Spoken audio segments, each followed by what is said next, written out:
residents in Cottage Grove that are either for or against it.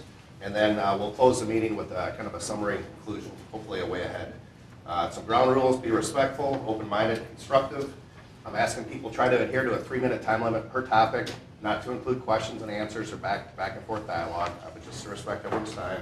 And at the end of the day, can you live with it?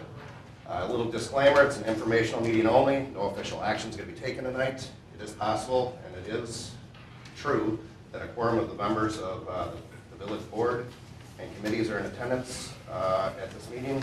No official action will be taken by the Village of Cottage Grove board or any committees at this meeting. Any village board member in attendance does not speak for any other village board members, and the views of that particular member may not reflect the views of the Village of Cottage Grove or the village board. Any questions before we get started? Otherwise, I've asked the developer to provide about a 15-minute overview and a recap for those that may not be familiar with the project. All right.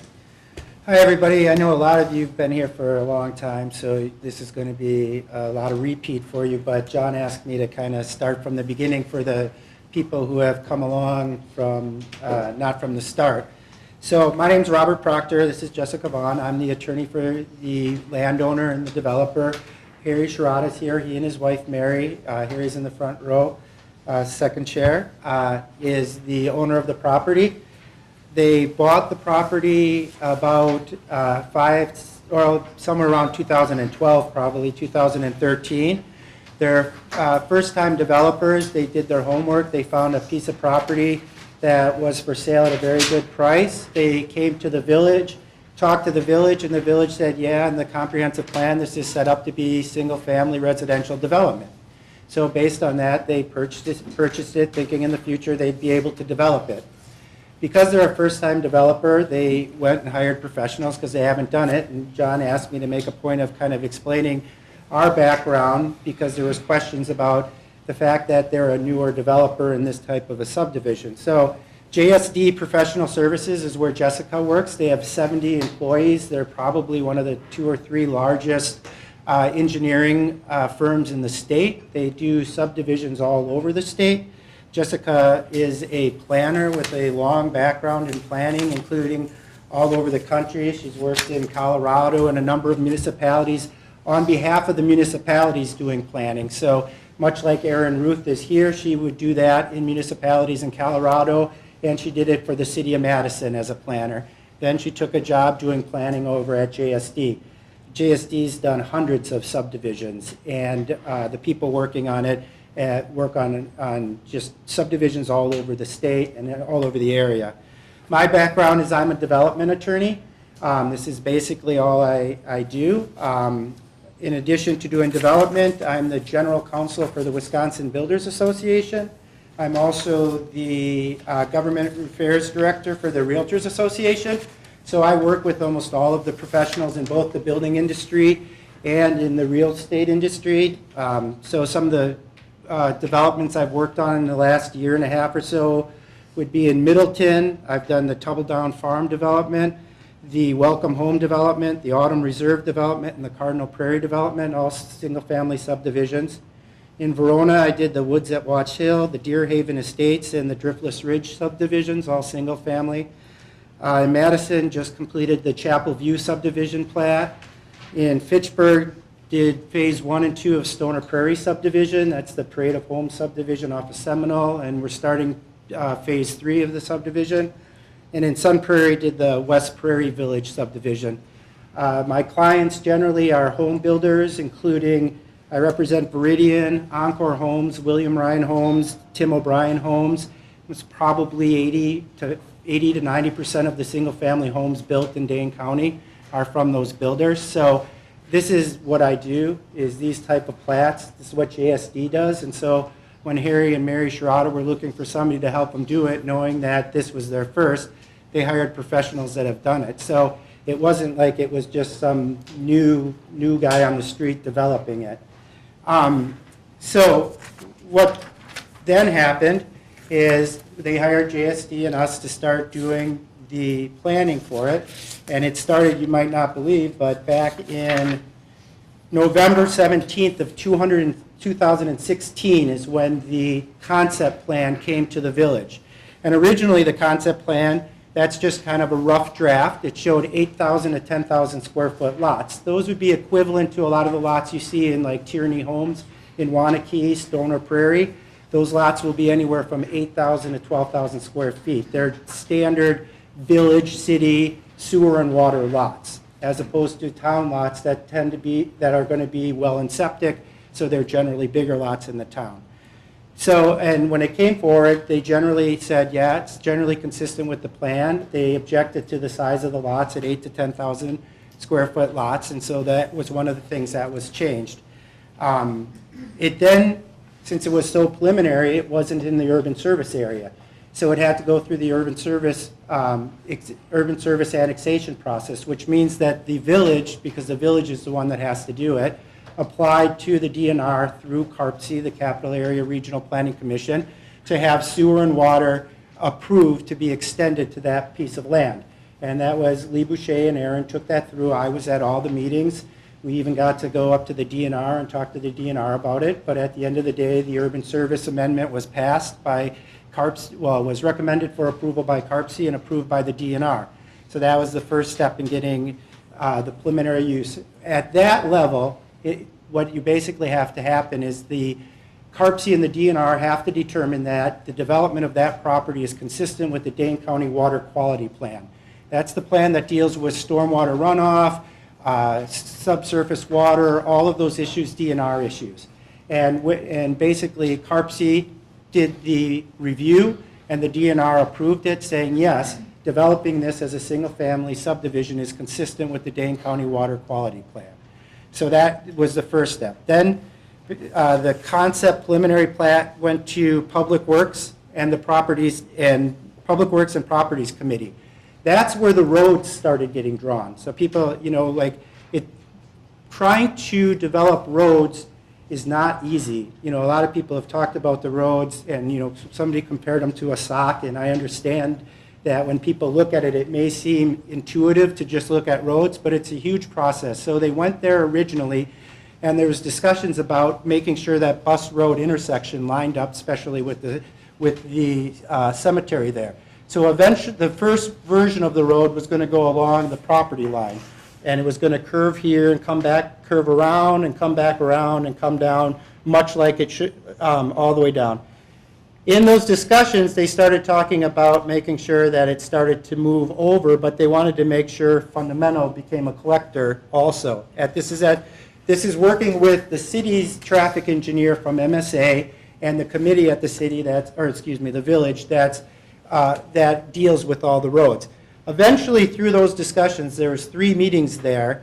It determined that it was going to be that it was easier to take Fundamental through than it was to bring Bus Road through. And after going and looking at a number of the different collector streets, the traffic engineer for the MSA, the traffic engineer at JSD, and the committee all agreed that it was a better plan to do it that way.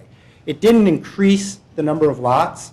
We can get the same number of lots whether Bus Road goes through or Fundamental goes through. It wasn't an issue of trying to pack anything more in. It was just an issue of what they thought would work better. There's a number of issues that come up that people aren't aware of. So for example, the comprehensive plan, I believe, shows a 100-foot right-of-way. But the ordinances for the village calls for a 80-foot right-of-way. And so we can put in a 100-foot right-of-way, except for the village engineer said, no, you need to put in an 80 because the ordinance trumps the comp plan. So the reason you'll see an 80-foot right-of-way is because that's what the ordinance says to do, not what the comp, and that governs the comp plan. So that's, you know, the things that come up. Another question always came up, people would say, well, why is there this right angle here, you know, on the plan? And here, I'll show it right here. So this is the current plat. Let me get it set correctly. Where's the? Okay, and where's the? Oh, all right. So this is where we're now. This is where the road goes right now on the plat. You see this right angle here. That's not really a right angle. That's just a lot line. That's the road right away. The road right away is not the road itself. The pavement goes within the road right away. So what would really happen is it curves over here, You know, it's a curve, it's not a right angle. That's just the right-of-way, not the road itself. So that was something that confused a lot of people, so I just wanted to put out there. So then the concept plan went through in May of 2017, it went through the Utility Commission to talk about where all the utilities, the sewer and water would all go, and how that would all be engineered out. In May 11 of 2017, that's when CARPC approved the amendment to extend sewer and water to this area. I'm just looking through. In 2017, May again, it went through the Parks, Recreation, and Forest Committee. That's where the park decision was made. So there was 3 separate meetings at the Park Committee, and there was a ton of discussion. So the original plat showed a 5-acre park on it as the comprehensive plan showed. The discussions there were based on, and these are discussions from the city staff, or excuse me, village staff, that they have a problem that this park is only going to serve this subdivision really, because there's going to be a road in and a road out. This isn't the kind of park where people are going to drive from other subdivisions or areas to. So the Park Commission, as I understand it, was, well, we already have trouble paying for the maintenance and taking care of all of our other parks, so we don't want a 5-acre park that we have to take care of. Because what happens is we dedicate the park to the village, and then the village is the one that has to cut the grass and take care of the equipment and replace it all. And they said, well, we don't want to do that. We would rather you give us a fee in lieu of, so we can use that money on other parks that we have. And that we would rather you have a pocket park for your people there. So that's where that came from. It's never been a huge issue for us one way or the other. We won't lie to anybody. We would rather do a pocket park. We think the pocket park will serve the residents in this area and that they'll be happy with it, with the equipment and so forth. But it originally was a 5-acre park. It was the village that said we don't want it. You know, we want the smaller park. Now there was a lot of discussion on it. They struggled back and forth, but that's the end. That's what they wanted. So that's how we got. So there was 3 meetings there. And then the concept and preliminary plat went through. It got approved by the Planning Commission, got approved by the board. Then the final plat got approved by the Planning Commission, got approved by the board. And then the issue is it needs to be rezoned. And at that point, that's where there's been, where a lot of these discussions came. And so at this point, in order to try to get everybody to feel good about the process and to feel good about the development, we've been always willing to redo the plat so people would, that it'd be more acceptable to people. Our struggle has always been on trying to get some clear direction, and I'll give you some examples. So on the front, we took off, we don't have any buyer for the front. This is the commercial in the front. So originally when we were coming through with the preliminary and plat, we thought a very loud call for the fact that people didn't want commercial there. Now some people are telling us they would like to see commercial there. You know, and so we would prefer to put multifamily there, but we thought we heard people saying from the neighbors that they would rather see an owner-occupied. So we found some owner-occupied products that we would like to market to people who do it. It would be smaller lots up here that would be condos basically, but some sort of side-by-side condo or some other. But we don't have any buyer now because we don't, right now, I can't really tell you. I know when we were at the Planning Commission, 2 people said they would like to see multifamily. When we were at the board, somebody said they would like to see commercial. And I always thought that everybody wanted owner-occupied, you know, there. So that's one thing tonight, that a clear voice on what people would want there would help us when we go out. But that's not even being rezoned. There's nothing that we can build there now because we're not even asking for it to be rezoned because we don't have any product to show anybody because we don't know what it would be. And so the other issue, big issue we know is the road. So to kind of look at the road here, the talk was, well, people said, well, we don't want fundamental to go through. We want to see it more like the comp plan and see Bus Road go through. So we've drawn it. We're happy to have Bus Road go through like this. There's going to be a couple of issues, is that MSA, the engineer, has always told us they want Bus Road to line up. It's good traffic engineering. Now, I'm just regurgitating what they tell me. That good traffic engineering is that these should line up. And they always tell me that everybody hates Vilas because it doesn't line up. Here's a little problem. In the ordinances, all streets have, any street we put in that doesn't line up has to be at least 600 feet from each intersection. So this whole thing from here to here is 1,300 feet. So in order to do what they consider the correct curve to take bus through, it's kind of got to go like this. We start getting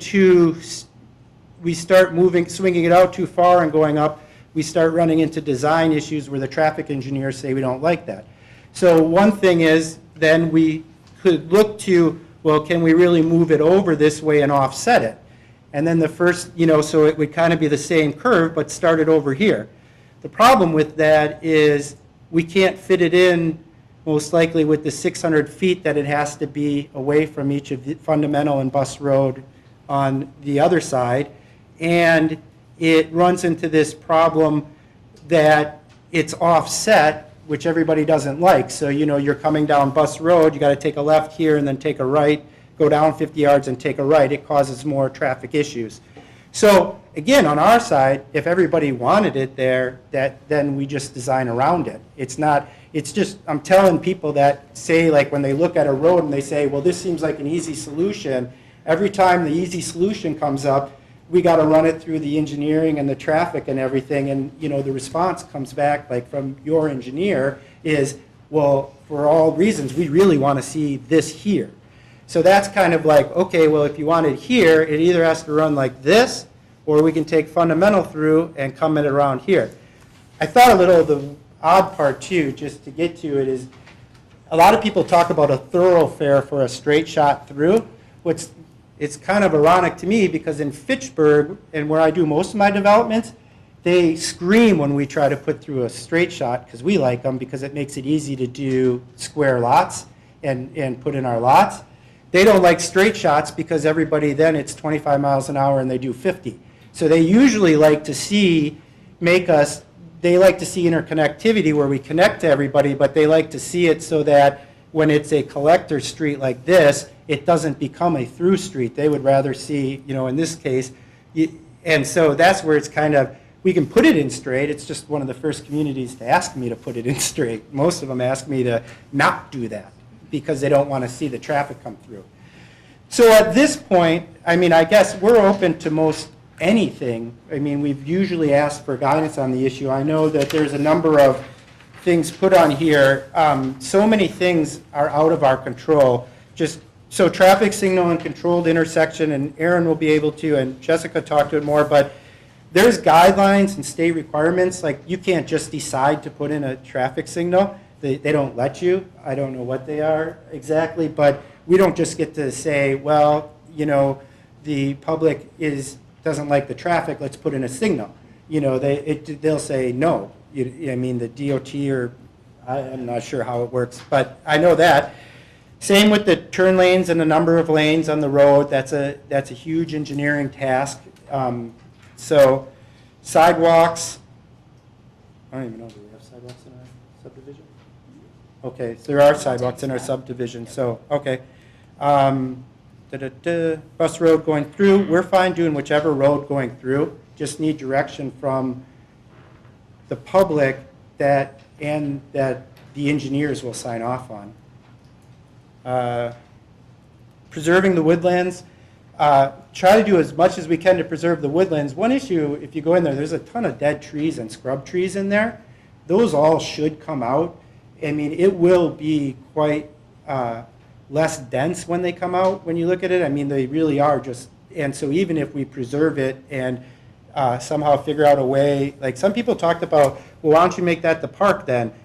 The problem with it being the park is it's cut off by the bus road, and then the people who live here, the kids are going to want to cross the bus road, and I struggle with whether really people will use it.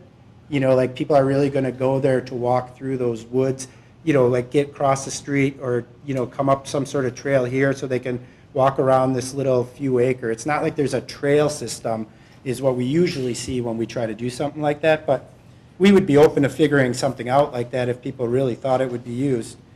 Park size and location, that's size and shape of lots. The lots are actually pretty big, but we can always talk about any of those issues. And then again, the land use, I'm looking at the agenda for anybody. Commercial multifamily, now just again, for that section, we're going to have to come back for it. We would love to get some feedback on commercial, residential, or commercial owner-occupied or multifamily, because we'll try to sell any of those products to people for that front. We just have heard all three. So anyway, that's all I have, John. Okay, I appreciate it. So the agenda is really for the public's input, and like I said, it's a guide.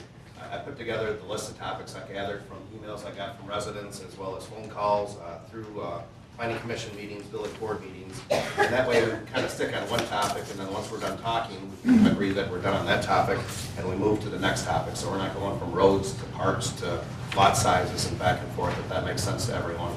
And like I said, for those that came late, it is being videotaped and recorded. So anyone wishing to speak, the first topic is intersection of Bus Road and Cottage Grove Road. I don't really need people to fill this out, but Mike Duplay did not want to speak, not a village resident, and his concern is turn lanes on the bus road, so I made that note. And like Robert said, can't put traffic signals up willy-nilly. I don't know, Aaron, if you can talk to that about how traffic signals work or determine, if you care to. Yeah, it's MSA that would ultimately decide that if it's a village project. If it's still part of the county road here, then obviously they're going to be involved too with the highway department. But there's warrant studies they have to do to see if it meets the triggers or not. Yep. Yeah, just on that, I forgot to say, What's the default at that intersection? You know, is it going to be a four-way stop, two-way stop? What's the default? as we propose it right now, you mean? Yeah, Well, right now, it would be a no stop on Cottage Grove Road and stop signs on Bus Road. And just to Cottage Grove Road, I should have said this, it's a county road too, so it's not, the village doesn't get to decide what happens to the road. It's in conjunction with the county. Shady Marty. I think when I looked at what the turn lanes, what they're talking about is often on that road, at any intersection, before we had a designated turn lane or go-around lane, it was people on the shoulder, dangerous situation. So I think that's what is more concerning versus traffic control, some kind of, designated turn lane if you're going left, so traffic can still move forward. Okay, so, And I don't know where that, where yeah, that so responsibility there's, falls. yeah, so there is in the plat, how much? So on the Sherrata land here, or the Shady Grove land, when the plat got, well, it's only conditionally approved, so it's not really completely approved. There's a dedication, so once it gets signed off by everybody, and it'll probably change, there's a dedication for a turn lane on their land.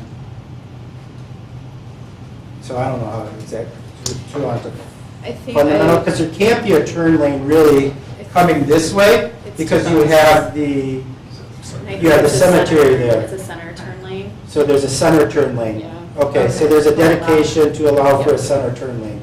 And so then the question would be, when it gets built, which, that's kind of a village question. Yeah, so then on the other side, going towards Madison, if people are turning left in there, I think the go-around type lane. So I think that's the accommodation that's being made, is for when you're heading into Madison and somebody's making the left-hand turn, and so people can go around. Okay. And I know we're dedicating additional right-of-way to accommodate that turn lane, but again, the improvement will largely depend on when the warrant is there, right? And that's all done by traffic studies. And so the village will check on that and the county will check on that, and when those warrants are met, that's when you'll start seeing those items constructed or stoplights improved or four-way stops or so on and so forth. So they did that at the next street by us Hope, because that was horrible. Yeah, and that's right now what's planned for the Bus Road, Cottage Grove Road intersection. Now, if we start moving intersections, those things could change.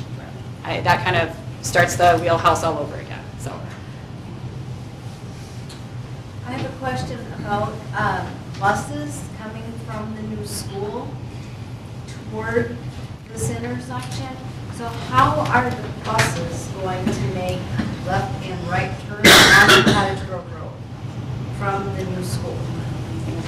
Yeah, I personally, as a facilitator, don't think the developer's in a position, because right now, I mean, the land that the school plans on building on is currently in the town.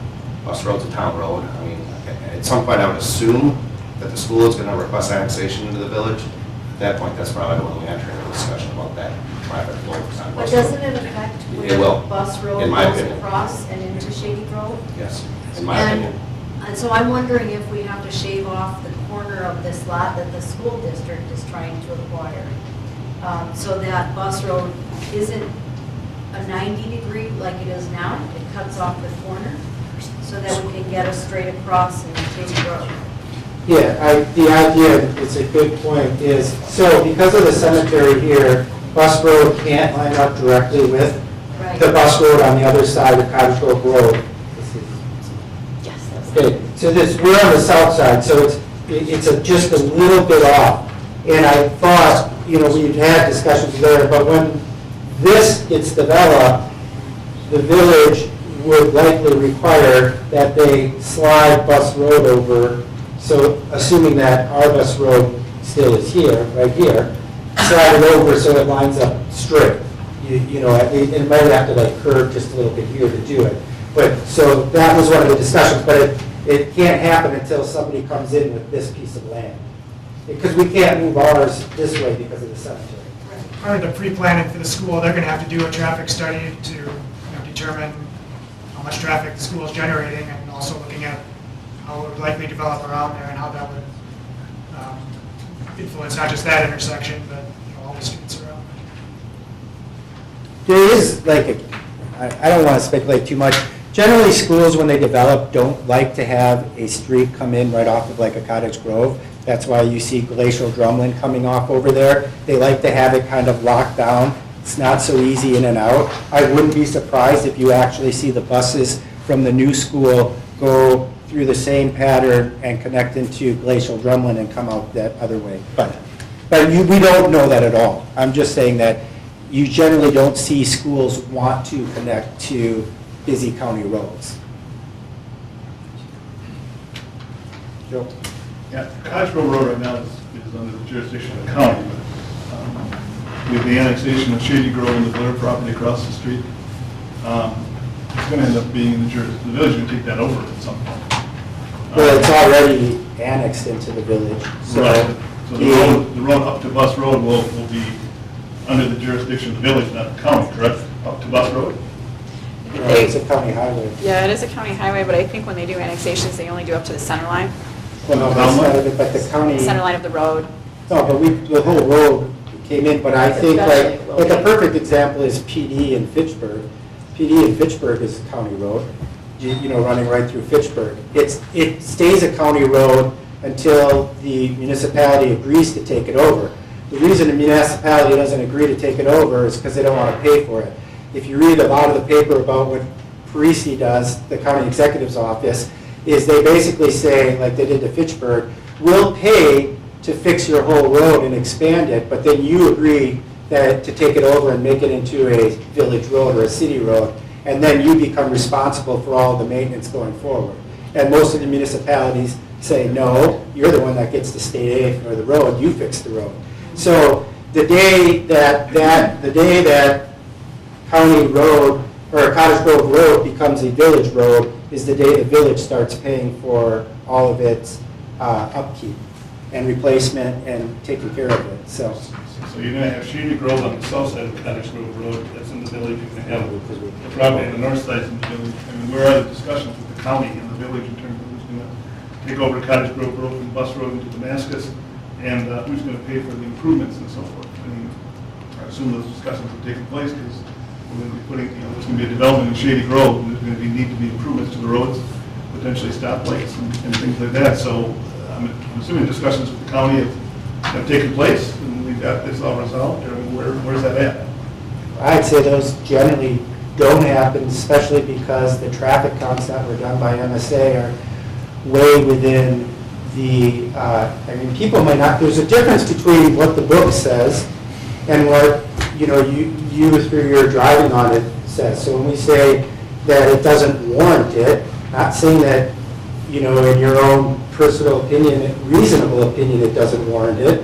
We're saying is by the guidelines, it doesn't warrant it, So basically, MSA did the traffic study and said based on the traffic created by this subdivision, which is not a very large subdivision, compared to a lot of them, it doesn't warrant the work being done now, and the county wouldn't do it. I would assume you could reach out to the village, could reach out to the county at any time, and my best guess is the county would give the village the road and let it do whatever it wanted to the road if the village wanted it. I mean, that's not, the county doesn't want those roads because the county doesn't want to have to pay for them. So there's not like a big discussion on it. And I don't know, Aaron, if you guys have talked with the county at all about the status of County Highway BB and whether the village is interested in that and the county's interested in releasing it. I don't know. Not as of yet. Okay. Once we have the traffic study from the school, we're going to know more about how that Plays out. intersection's going to need to Sure. So, any improvements to the Bus Road, Cottage Road intersection, who's going to be responsible for paying for that development?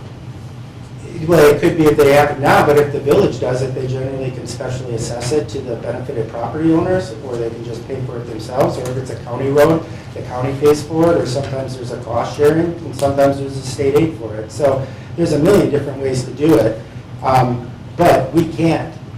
It's not like a unilateral decision of ours or of the village's, and it's the village's traffic engineer that's basically has said, based on the data and the requirements regarding roads, it's not going to be done at this time, and Shady Grove Shady Grove's traffic won't take it up to that level to warrant that. Warrant it, again, using the word not as an opinion, warrant it being that's what the traffic book says. Again, that's what they tell me. So, because obviously if it warranted at this time, it would get built and it would get charged to the developer. But until it warrants it, the county's not going to pay for it, that's for sure. Warrant it again under the guidelines of the book. So isn't it slightly preemptive to make any of these decisions until we know what's going to happen on the other side? Like, you could adjust that road, build it a certain way, and then find out that the other road needs to adjust the other way. Like, don't you kind of need to future plan these together so we're not paying for 18 different solutions? It's always a chicken and an egg everywhere. I mean, the school's going to happen, and the chicken hatched. Yeah, and so I'm pretty confident when you find out that the school is not going to connect through Bus Road, so what's the decision? Or if it is going to, we know what's going to happen is that it's going to move over, and then either the county, the village, or a special assessment, or the developer, which will be the school, will pay for that change. I mean, all of them can happen, but it becomes this issue. I mean, this isn't. But I'm saying, being a taxpayer and village paying, I would rather wait, because it'd be my tax dollars paying for this change, to make a more cohesive, more educated decision. Wait till we have all of the information we need to make the best one-time decision. Yeah. Your comments are more to the village board than the developer. Yeah. I know, he's saying, I'm he's with saying you. it's not relevant now, but it is relevant. I didn't say it wasn't relevant. I'm saying that you start holding development to a standard where it's like if you can't prove a negative on everything, then you can't do it. And that's fine. If you don't want development, then it just becomes a decision. I mean, one of our problems is we've been coming here since 2016. In 2016, there was no school going in there. So now once the school goes in, it'll become, okay, let's wait 2 years to see how that works out, or it starts becoming, the village's engineer is comfortable with the traffic issues. We can get comfortable wherever you want to put Bus Road. I personally think Fundamental should go through. I think it's better not to have a throughway going there, but I'm happy to put it here. I'm even happy to move it there. Then I pose my question to the village, the same question. Thank you. I guess I'm asking you now, are you going to wait to make that decision? And I'm just a facilitator, so I'll speak on my behalf Yeah. as an individual citizen. I tend to agree with the developer. When they started this process, the school wasn't even on the board. So we'll take their development, in my opinion, as a separate development. Once the school actually decides to start building and the traffic study is done for the school, we'll take their development as separate. And, to take it one step further, the next farmer that wants to sell 40 acres, we just can't hold, in my opinion, developments back based on who might sell or who might build in that immediate area, if that makes sense. I'm with you, I'm a taxpayer too, and if we can wrap it all into one and pass it on to developers. Say again? The school's going to happen. So I just think it's not a might anymore, so it's something to take into account now. It happened, it's there, and it's not set yet, so we should make a smarter decision now that we have more information at the table. And I believe that should be probably a discussion point Yeah. for the town and the village moving forward, should we meet in the near term as a joint discussion. I would say it works both ways too. If we can decide what happens with Bus Road and Fundamental Road, it makes it easier for the school district to decide how they are going to develop their property with the roads. If Bus Road is going to be over here, then that helps, then the school can look at it and say, well, how do we want our roads to work? If Bus Road is here, then they can decide how they want it to work. If it's Fundamental going through, it's not like they're going to not know then what's going on with our roads. So if I can summarize a little bit here on these two roads going through the subdivision, you guys are, whatever is decided, you're good with, right? Yeah. Okay, so then my question, I guess, is to the village is, how is that going to get decided? When is that going to get decided? And what's the process for that decision? I would only respond to that. We went through that entire process, and that's how we got here. The And so, plan's been approved. I'm happy to go through that process, but I'm saying what we haven't heard back is, there's signs out there saying Bus Road, make it more like a comprehensive plan. Even though it evolved away from that, dealing with engineers and the village public utility or public works committee. If people really want it here, so it looks like it did on the comp plan, we can engineer it there. And we could probably get, now the village engineer and the utilities and the public works were happy the way it was, we could probably get them happy here. If that's really like the people who live next door, the neighbors, if that's, that's what the sign says. That I thought when we moved it here, everybody would be like, that's awesome, because that's what we were asking for. And I'm not kind of hearing that, so. So where is it right now? Is it like you've got it drawn? No, it's, yeah, where is it? So, if you look here, this is Cottage Grove here. This is how it's drawn right now. It would come across here, and Fundamental would be the street that would eventually go all the way through. All right, so that instead of Bus Road would just be here, you would ignore this, because this is what we're drawing on. So the idea is that Fundamental is eventually going to go straight out through to Vilas? Yes. Okay. All right, so, and that's evolved. So people said, well, that's not the comp plan and we don't like it. We want it to look like the comp plan. Yes. This is the comp plan here, basically.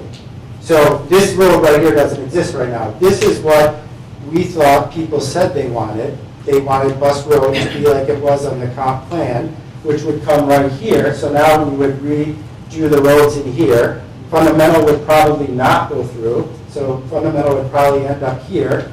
And this road would go like this. So now Bus Road, so eventually this would develop. Bus Road would move over about 2 feet. And Bus Road would go through like this all the way to Vilas eventually. Again, every neighboring property owner gets mad when we talk about their property. We would end it right here. And when this property developed, if it ever developed, then the next developer would take that road through to Vilas or to take this one through to Vilas.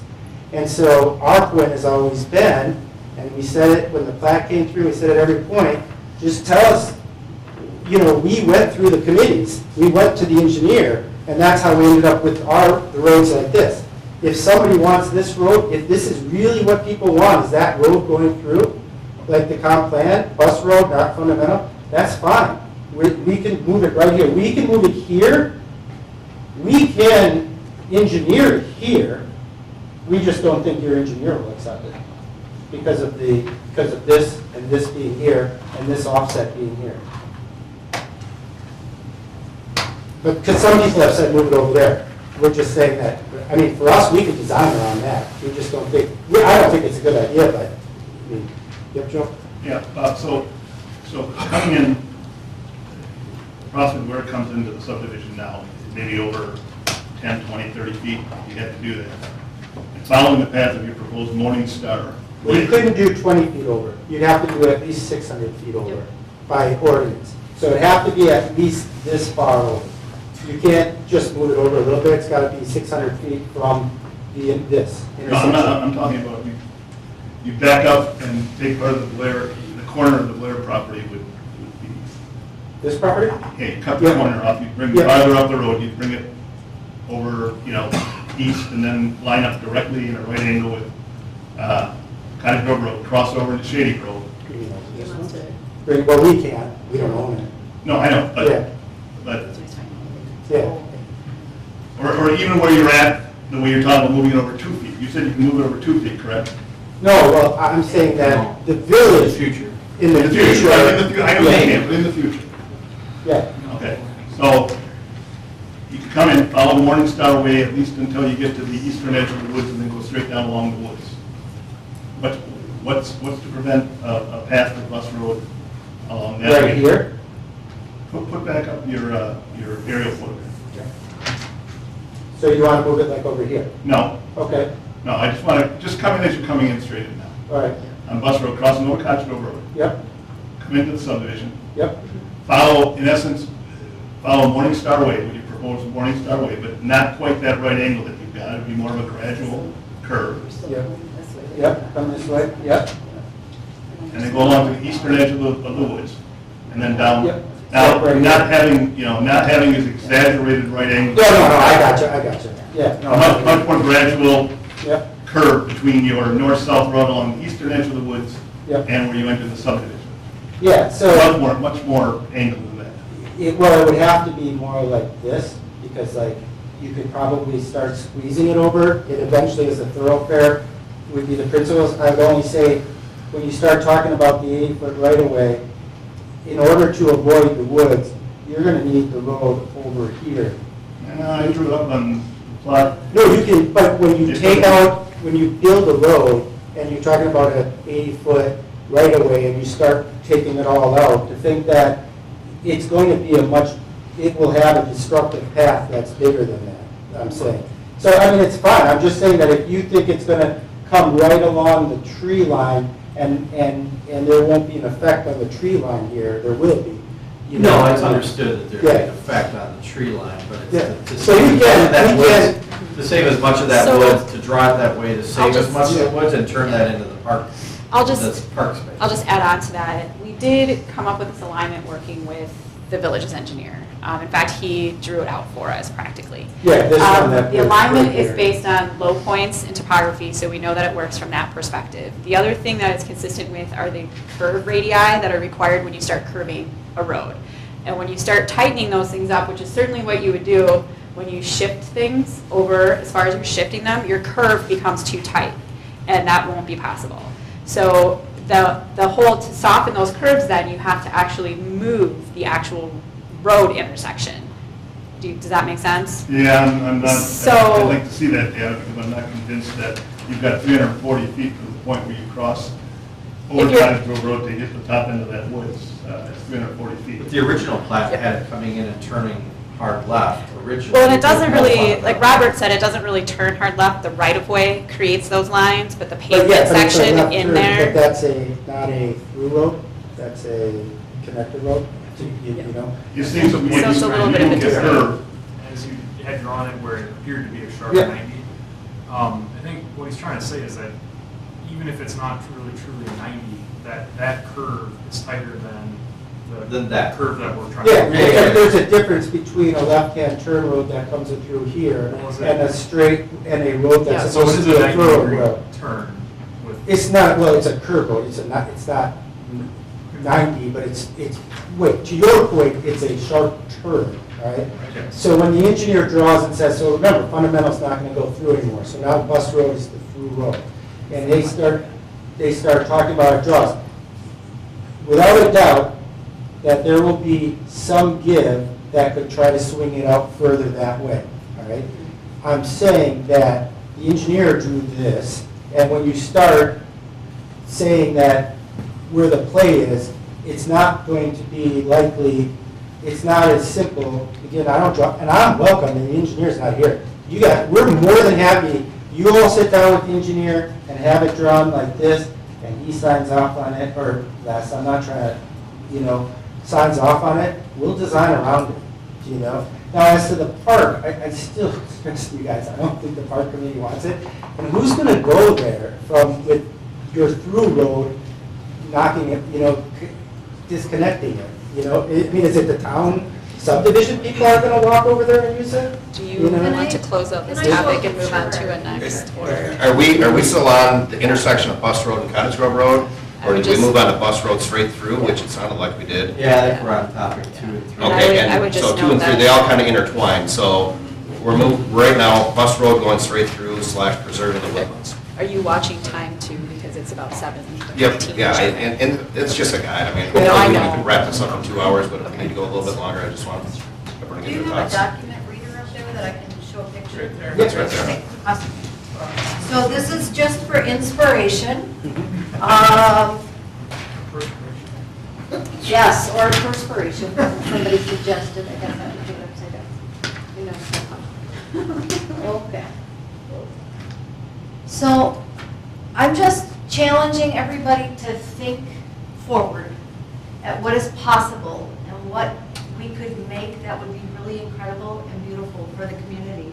So if this is the woods, and this would be Bus Road here, if that's what's gonna happen, why can't we have a bike path going along this property and have it eventually come all the way around and hook up with the bike path down by 1855? I mean, just thinking forward. We know it would take a lot to make it happen because there's property owners and, all of that involved. But, I mean, could we have a vision? Could we have a vision for a beautiful bus road with a bike path and a park along there? And do I think people would come here in the summer with their bicycles and their children? Yeah, I think they would, especially if that bike path connects up with, whatever else we have going on. So I'm just challenging everybody, let's not be short-sighted. So- Let's think about what's possible and what we could make that's special. Part of the plan now along Fundamental, Yeah. it's in lieu of a sidewalk on one side, was a wider asphalt path. Whatever Similar to street that. goes through, Yeah, the whatever. village has already Fundamental required a costs. multi-use Yep. trail. So I mean, it's a really good point you bring up, but it's already required and part of it. So whether it's Bus Road that goes through or Fundamental goes through, there will be next to it a multi-use trail. Again, it will only make it to the lot line until the next lot owner decides to, but that will be there. So is that part of the, sorry, Aaron, is the multi-use trail part of the 80-foot right-of-way, or is it Yeah. next? It's in the right-of-way. All right. It's in the right way. You just put your drawing back down with the road going through the woods there. Mhm. So you've got a long, after you cross over Cottage Grove Road, you've got a long straightaway there before you go into the first curve to the east. Why the length of that long stretch? So 340 feet probably, but based on the size of the lot. I think, well, when you look at the topography in there, there is a drainage ditch. I think it probably has a little bit to do with that. There's a drainage ditch right here. The ecological corridor. Yeah, it's Yeah. like that. Yeah. Right, but your proposed Morningstar Way was going to cut across Well, it's a little bit of a shorter Approximately distance. 150 You're right, feet. you're right. And to be completely honest, I'm not exactly sure why the engineer drew it up like that. What I do know is that when we talked about it, we looked at topography, we looked at curvatures, and this is kind of what came out of that Yeah, discussion. Yeah, it would be interesting just to investigate with the engineer to Yeah, see I would like to talk. if it Yeah. can be. And we can It's too move bad it that over, we I'm couldn't just be saying, it's tonight. like, if, are people, if they want it to be bus road, kind of, and I'm gonna, and I don't mean to be combative, and so I apologize for that, but part of our frustration is like, my fear, we're going to draw bus road where it can go as far to the left, as much as people want it, and we're gonna come in and people are gonna like, wow, I don't like it anymore. That, now that I see it, I don't like that, I mean, it's been almost 3 years now. And just so you know, we pay your engineer and everybody, we're up to north of $40,000 paying the village to review all of our plans. So so it's kind of become, I think if we brought Bus Road and curved it and went along the eastern edge of the woods, that could be done. I don't think you'd have a lot of opposition. I don't think you'd have any opposition. Yeah, I think you would find I it. know you would. And we should talk to the engineer and find it, because it seems to me that if you shorten up the straightaway going south to Cottage Grove Road and move your radius, that apparently is an acceptable radius, closer to Cottage Grove Road, you can run then your angled section that's going southeast for a longer period to get to the edge of the woods and then run straight down along the woods. Probably won't have a problem. You've got Fundamental Way coming intersecting with Cottage Grove Road. If you bring Bus Road all the way through the subdivision, you could access the development, the housing part on the east side of Bus Road, off of Bus Road, instead of having to access to Cottage Grove Road. So you really wouldn't need Fundamental Way to come through the Cottage Grove Road anymore. It can still continue south and stub out at the bottom of the plot for future continuation down to Vilas and to connect up eventually maybe with Nashua and Meadow Grove. But if you bring Bus Road all the way through, the entrance to the subdivision could be off Bus Road, and someday the southern part of the Fundamental Way, you won't even need an intersection of Fundamental with Cottage Grove Road, which then removes that extra intersection on Cottage Grove Road between Bus and Damascus. It makes it a lot easier, I think. What would be the issues with that? I think you said earlier, right, that if you have Bus Road going through and it would hopefully looped around a little bit more, that you wouldn't have Fundamental Way. Correct. Correct. Well, are you going to have one entrance into an entire housing area? No, You but almost need Fundamental would You need just- them both, right? You're not going to have one entrance. I just theoretically, well, this would still come in, it just would end up here. It would never be. Well, that's what I'm saying, though. If Yeah. you want two entrances Yeah. into yeah. that development, Yeah. you're not going to have one place where everybody's going to be jammed in there. Yeah. And That's I not going just, to happen. and so the village engineer, the reminder is, like, the village engineer said to us, don't go getting too crazy with the roads. I'm only saying that, like, it's really easy to sit here and kind of draw roads. I get it. If it's Bus Road, I would like to come out of here with people saying, yeah, Bus Road, not Fundamental, and swing it, like Joe was saying, as much as you reasonably can, and the village engineer will, that's what we'll do. That will work, and that will be, so, I mean, if that's the consensus, I'm just, to me, it's a horse apiece with the two, but I understand that, if that's what's important to you all, we'll make it Bus Road. I believe that's the consensus, and well, then yeah, not to have I think I'm Fundamental Way go all the way through, I think that. Yeah, needs parts some of Fundamental would not go feedback. through.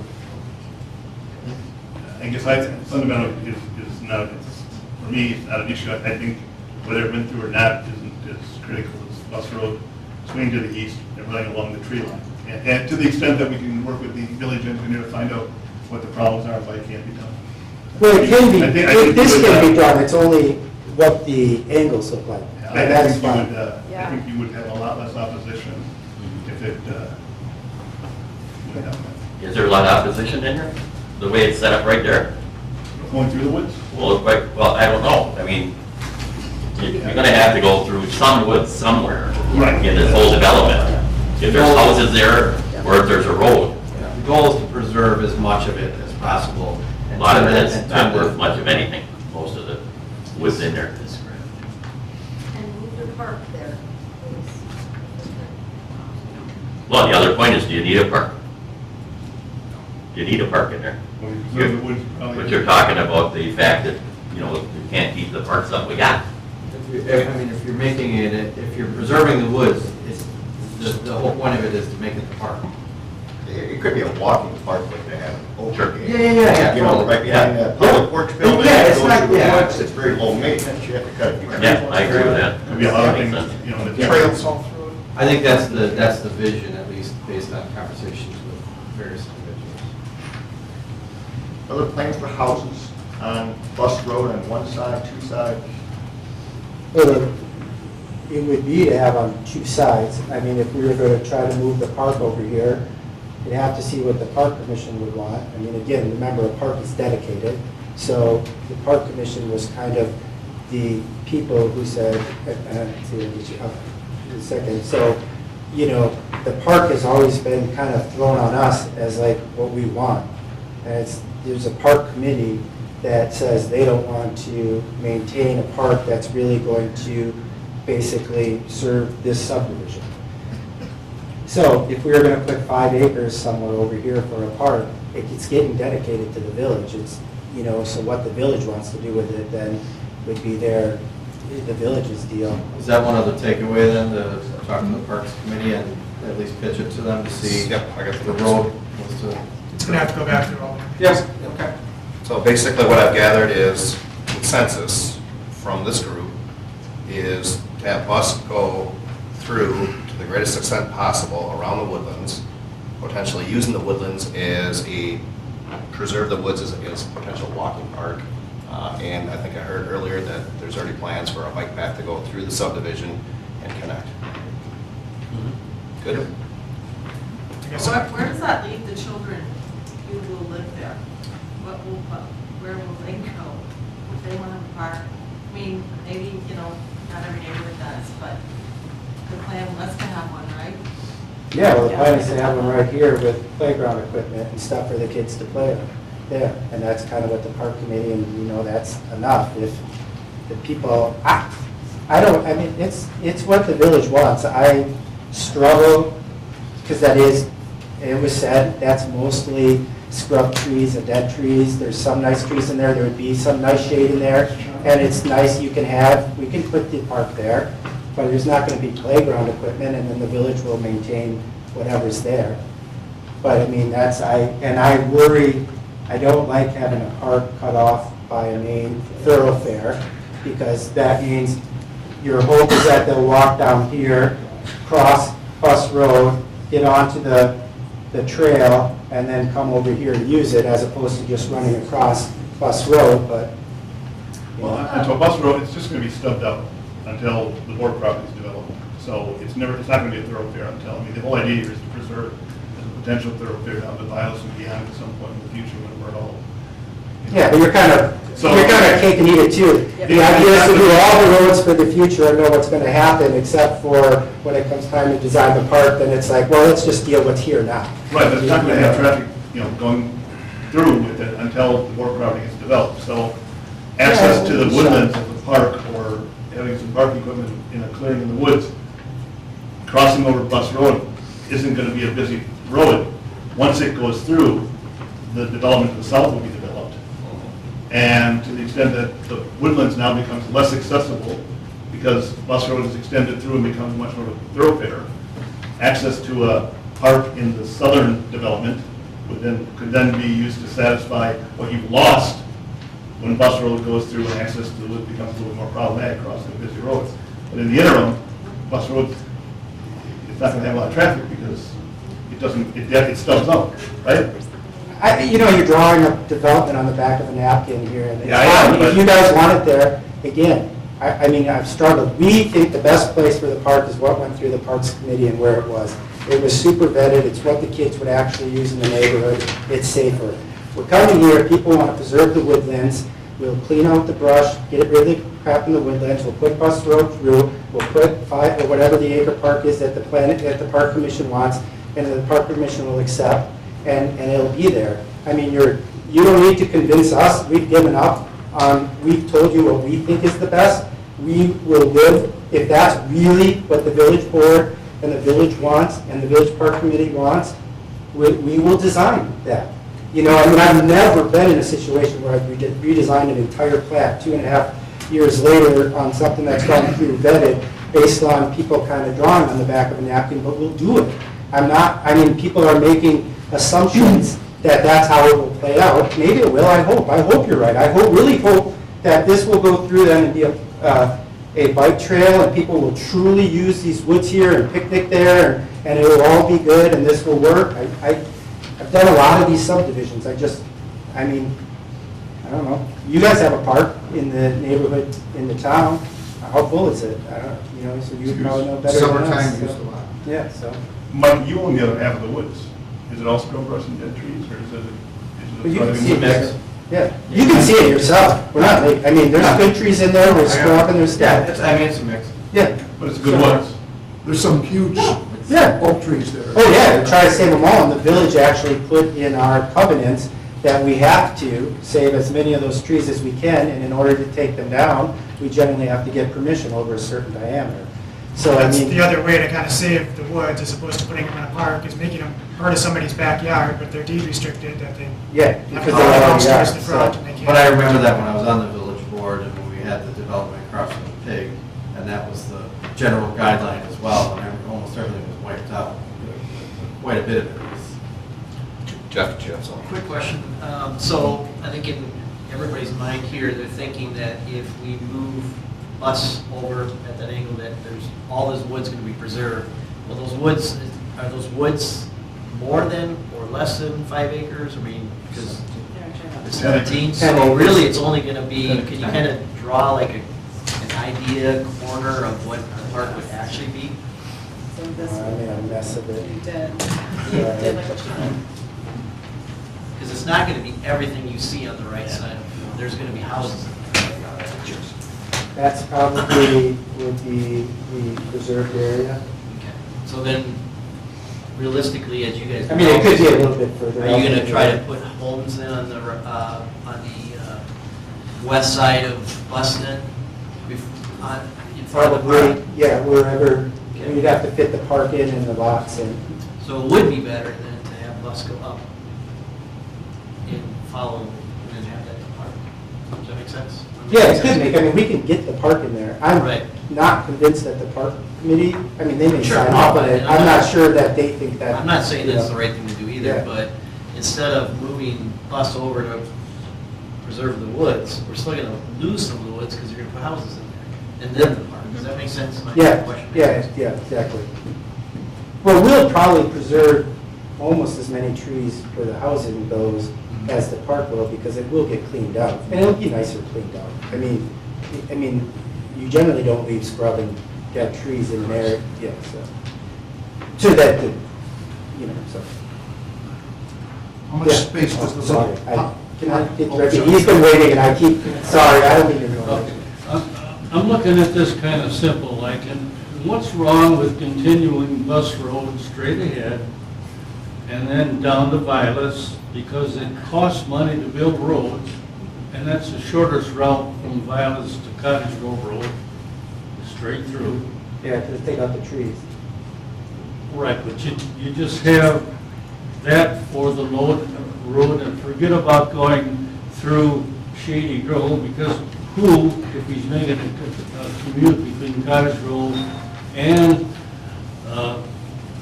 the other road, who wants to go through the residential part of Shady Grove to make this connection? You know, why not stay away from the village, or the Shady Grove, the residential, and just have a straight road going all the way down to the other road? So, just so, hopefully, I want to make sure that we're talking, so would you rather see it just go straight here? That's correct. Okay, So so, that's the shortest route to make the connection. and again, that would be the easiest for us. Our belief is that that's objectionable to most of the people in here, because it would take out, so it would come a little bit to stay off of, I'm sorry, I don't know your name, to stay off of his land, your land, sir, sorry. Yep, no problem.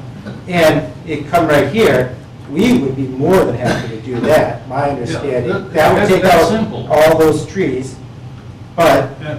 that, my understanding is it's the neighborhood doesn't want us to do that. If I'm a commuter you know, for me to take that route, and then if I have to drive through the residential on Shady Grove, rather than 25, I'm gonna drive 35 just to get through there a little quicker. But if you just got the straight road and make it just a thoroughfare and no entrances or anything off of it, it's quick and it's easy and it's cheaper. Well, I don't disagree, if you can convince your neighbors. The majority of the people I've spoken with, At least, hopefully, maybe I can get them thinking. Yeah. Yeah. But I have another question also. I know that the village conducted a survey here last summer among the people that live in the village, and they said like 65% of them want more parkland. Have you or either one of you ever talked about the village buying the woods and making that park out of this? No, but if you're more than happy to probably sell it to the village for a park, and we'll move our street, I don't know, so. You can go through there with a bobcat and make some pretty nice trails. You don't have to tear the whole damn thing up. Well, I don't disagree, but I don't disagree at all, but I'm only saying that my guess is they're not interested, so, and I think that and I, Darren, you tell me, the survey that was done, I think they said that they preferred that the parks that they have are maintained more than they wanted more parkland. I'm not We wanted sure more that's- amenities in the parks that we have, Yeah. the current existing. As opposed to getting more parks land. That's the survey. Yeah, and to your first point, I mean, most of the feedback I've received with emails or phone calls and discussions, preserving the woodland, and like the developer said, I mean, Bus Road, it would probably be easier for them, it would be a straight shot to Vilas, assuming that the landowner on the backside that, you know, fronts up to Vilas at some point would sell, and we can connect that way. But a lot of the neighbors actually want to preserve the woodlands. But it's duly noted that, I mean, Well, food for thought. yep. I appreciate it, thank you for the comment. Yeah, sorry. Well, I just was thinking, the little pocket park, we could have both. I mean, the woods over here, preserve that, and then it's not going to take up that much space, is it? Is it as big as one lot? Again, well, no, it is, but we could fit it in because of the question again goes to, you keep talking about, the village keeps telling us they want less parks to take care of, especially that don't serve the whole community, and so like, could we do a pocket park for the village here and do something over here? Maybe. I'm again saying that that's kind of, we've been told, what also happens then is the fee in lieu of dedication. So what they've said to us is, we don't want the land, we want you to pay us $85,000 so that we can use that money to pay for park equipment at other parks. So if we give the land instead of doing the fee, then they don't get the fee. So the Parks Committee always says, okay, so we're going to get a park here that we have to maintain and take care of and deal with the amenities. And now you're going to give us a park here where we have to take care of the amenities, and we don't get the $85,000 fee in lieu of. So like they don't get both. So I'm only saying, so. There is a smaller park development fee that you would get for every lot that's built. We don't know how many lots it's going to be at this point because it's changing. Yeah. But I mean, there would be some money to do some equipment, like you're saying. I don't think the woods is going to take that much maintenance, just like, the arboretum or something, just leave the woods as it is, But I mean, if it's going to be truly used, you get the invasive species, and you get if you don't maintain it, it'll look like it does now, and it won't be. So. Other parks have friends, McCarthy Park, that do that. Okay, I mean, I'm only saying that. I mean, I don't mean it. Like I said, I've done probably 13 plats in the last 2 years, and I'm just saying that yes, there are very good places like the Arboretum where that stuff really happens. I would say that if your plan is that you think that you're hoping that a civic-minded group's going to come in and raise money and take care of the park, I have my doubts because it generally doesn't happen. It doesn't mean it won't. they're doing it at McCarthy Park. Yep, they do it at places all the time. And maybe the Lions Club would take it over and take care of it and fund it. I don't know. Yeah, and just to recap, I mean, this has been through the Parks and Rec Committee, and it's been adopted and approved, the final plat, preliminary plat, and final plat at the village board level. So the goal of this is to take everyone's feedback, and I appreciate everyone staying on track. Ideally, get it on a future board agenda for discussion to see what the village board wants to provide direction to the staff and the full-time people and come to some consensus. So I'm taking the notes, and like I said, I'll type them up. But yeah, 2 years into it, a couple of revisions. I'll take as many notes as I can here, but just so everyone knows, this current plan has been revised already twice off the original. So I'll take as many notes as the group sees fit. But every one idea I'll present, but it's got to go back through all the different committees, just so everyone's aware of that. So one of the things I'm concerned about, is, one of the signs says, hey, we can do better, I'm inspired. Well, now we're asking our new neighbors that'll be moving in to have their kids go across to what could be a thoroughway. How is that doing better? That's what I'm concerned about with the park. That's putting kids, families, these families are going to, this is where their life is going to be. And to say, go ahead, run across the road, or go down and go over, it just doesn't. Well, yeah, I mean, if we're really serious about a park over here, you'd probably not want Bus Road to go through.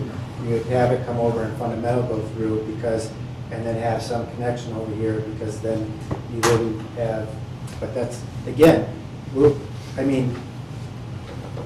throwing my hands up. I mean, we think we had the best plan, so it's okay. Yep. So along these lines, I'm going to come out there actually. Yep. Do some pointing. So that's all you do. Yeah, there's not a lot of room left for drawing. I should have brought like 6 of them, I know. So is it reasonable, and I'm wondering if we cut this down to one entrance. Maybe that's a terrible idea. But Meadow Grove is one entrance on one side and exit on the back side. And eventually, if this was developed all back here, you'd have a similar situation. So you could end up with Fundamental coming all the way through, or this coming across, rather than intersecting with Cottage Grove Road at all. Is it reasonable to come here and curve this way, and then this be the main thoroughfare through, or some combination of that? Wait, so say that again. So I'm confused. So if you see, this is the original. This is how it is now. So you have Bus Road coming in here, and you have Fundamental coming in here. Fundamental goes through, and Bus Road right now doesn't go through. So, oh, here's a quick copy. Thank you.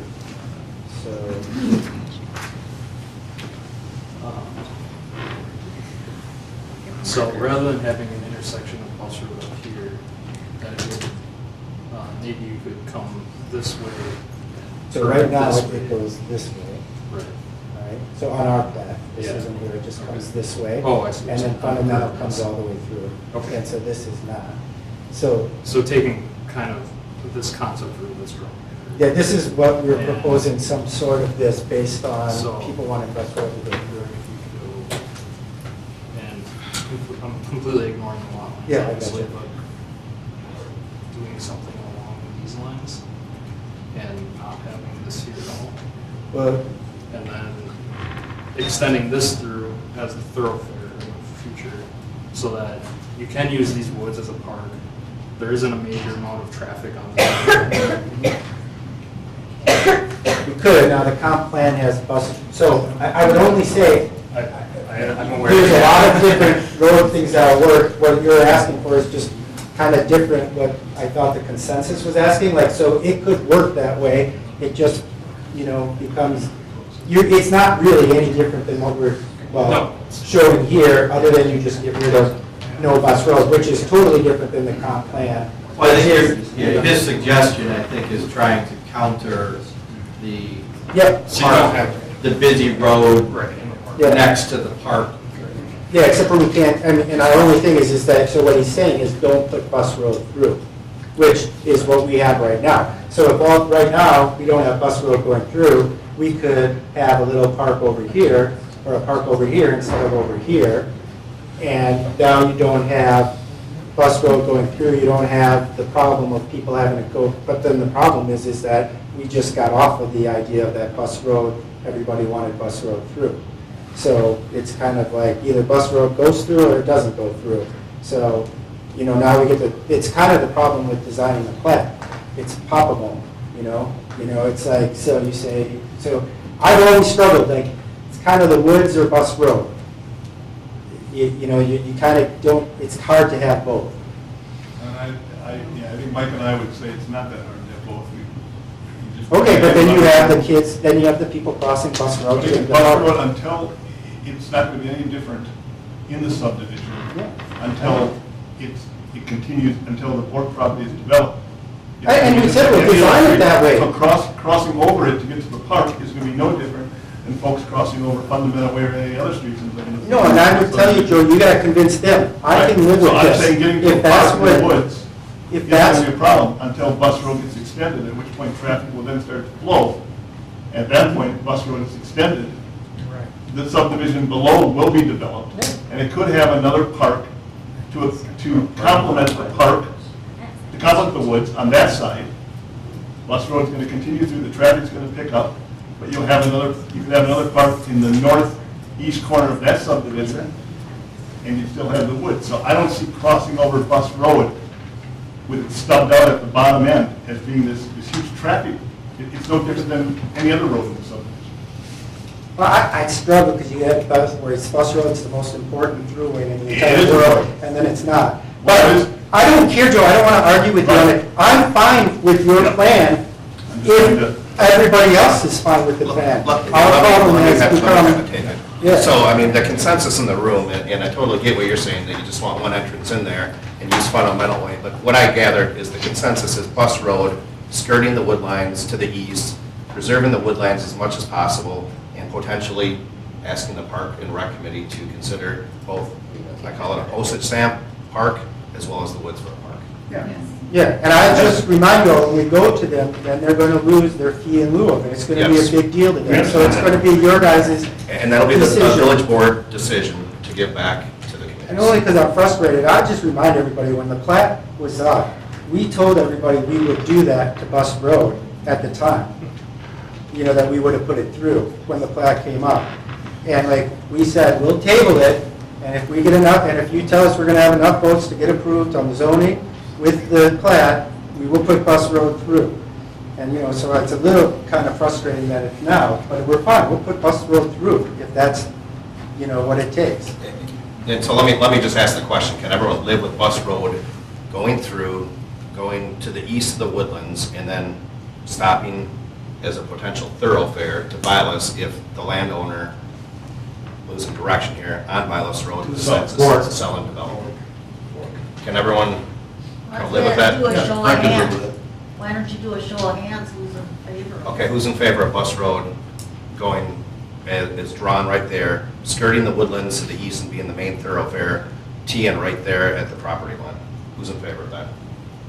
Well, I don't know if they're in favor of it drawn the way it is, but skirting. Skirting the woodline, saving the woodlands as much as possible to the east. Yeah. Who's in favor of I'm in that? favor. Okay, who's opposed to that? Okay, there's consensus. So that addresses Bus Road, preserving the woodlands.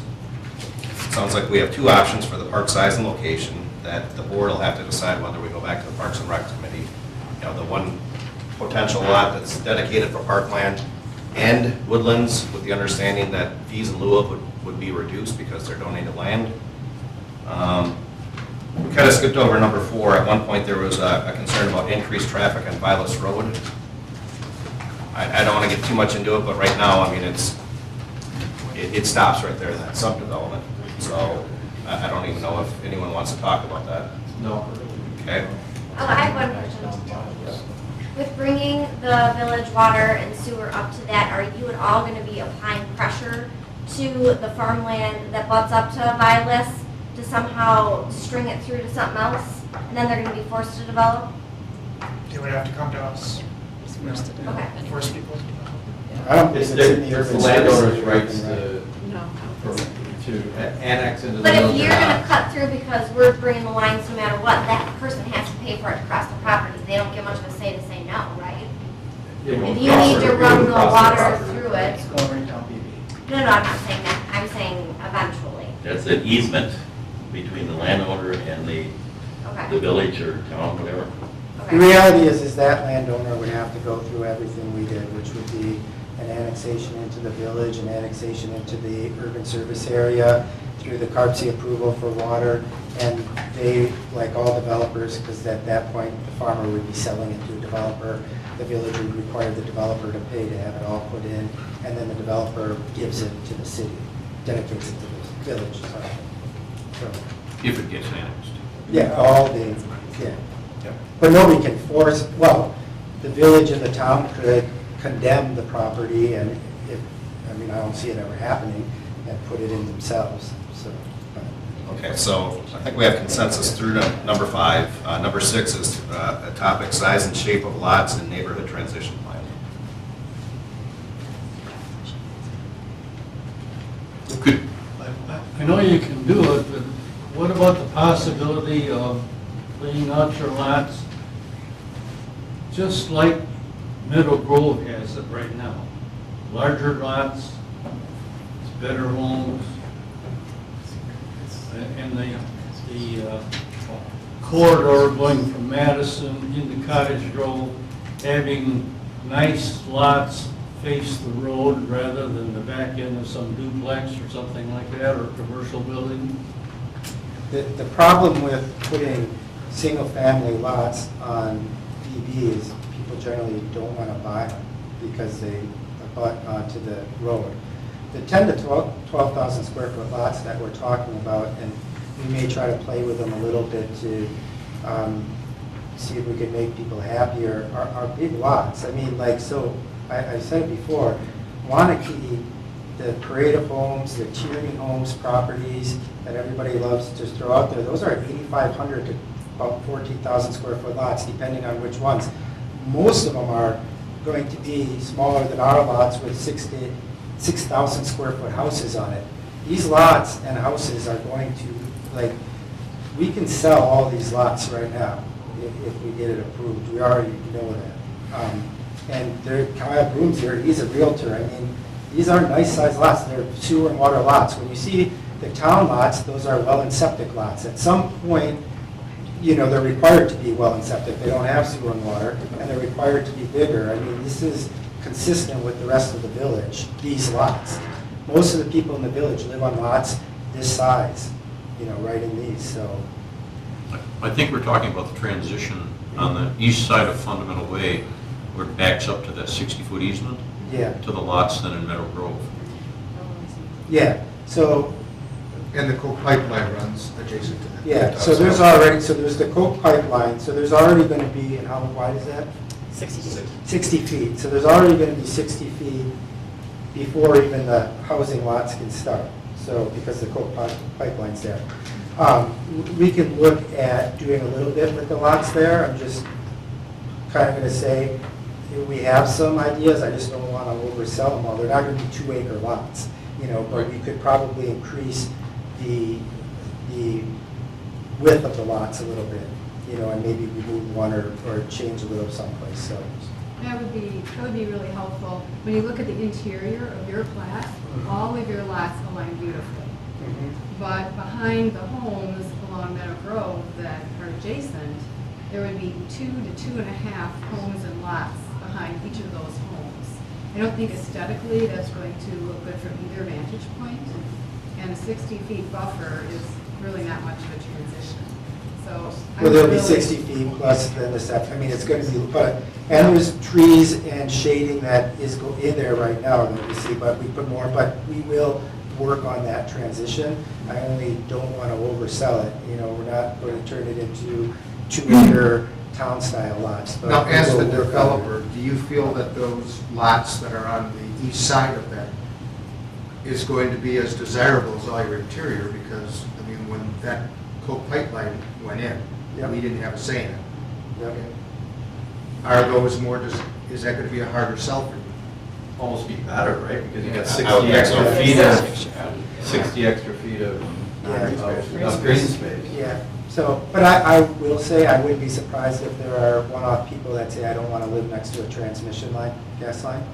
You know? Especially with all the publicity in Sun Prairie, although that was a very different kind of experience. Everybody hears, pipeline. Yep. Yeah, and So we had perhaps- it's unfortunate for us because we would have loved to come in with pictures of all sorts of grading in that area, except for there's very strict restrictions on what we're allowed to do in that area. So, like it's, I forget, 3 feet high. I mean, They have a certain plant list that you can plant. Yeah, it's and very they strict. have setbacks for buildings and all sorts of things. So perhaps lots that are wider and more aligned to the adjacent neighborhood would make it look more like a cohesive community of Cottage Grove rather than, oh, there's the town there. And maybe also would help to sell some of those lots if they are wider and people potentially are looking for more green space for their yard. Honestly, we're not worried about selling lots, but I hear what you would like to see, and we're going to, I don't want to oversell it, but we're going to try to do something on that backside that would make it more palatable, or, make it more cohesive. Maybe not as cohesive as you would Especially draw since it. you're forbidden from putting any kind of buffer, as you had mentioned. Well, putting in any, we'll Right, probably. anything that would really help to use that in a different way. There's no way to do that with the pipeline restrictions, I understand that. I think one of the things that people don't want to see is what happened coming in from the north on Ann, where you got duplexes and backs of all these things. And I think that's the big concern about duplexes or multifamily, whatever, being on BB. Yeah. and- That's the problem. No, and that's why we've taken it totally off the plat, and our idea is to either do commercial or some sort of owner-occupied, but to bring it back to you when we actually, because here's one of the problems with that front part, is how do we, I don't have anything to show you. Exactly, so so we don't even want to rezone it now. Maybe I doubt it, but maybe somebody comes along with the coolest looking 12-unit apartment and building and everybody loves it. I doubt it, but if you tell us one thing when we get there, whether you prefer commercial or, so an owner-occupied would be a more dense owner-occupied. It'd be maybe some sort of, John Russell suggested that on Sago Cow Road, there's a Sago Cow,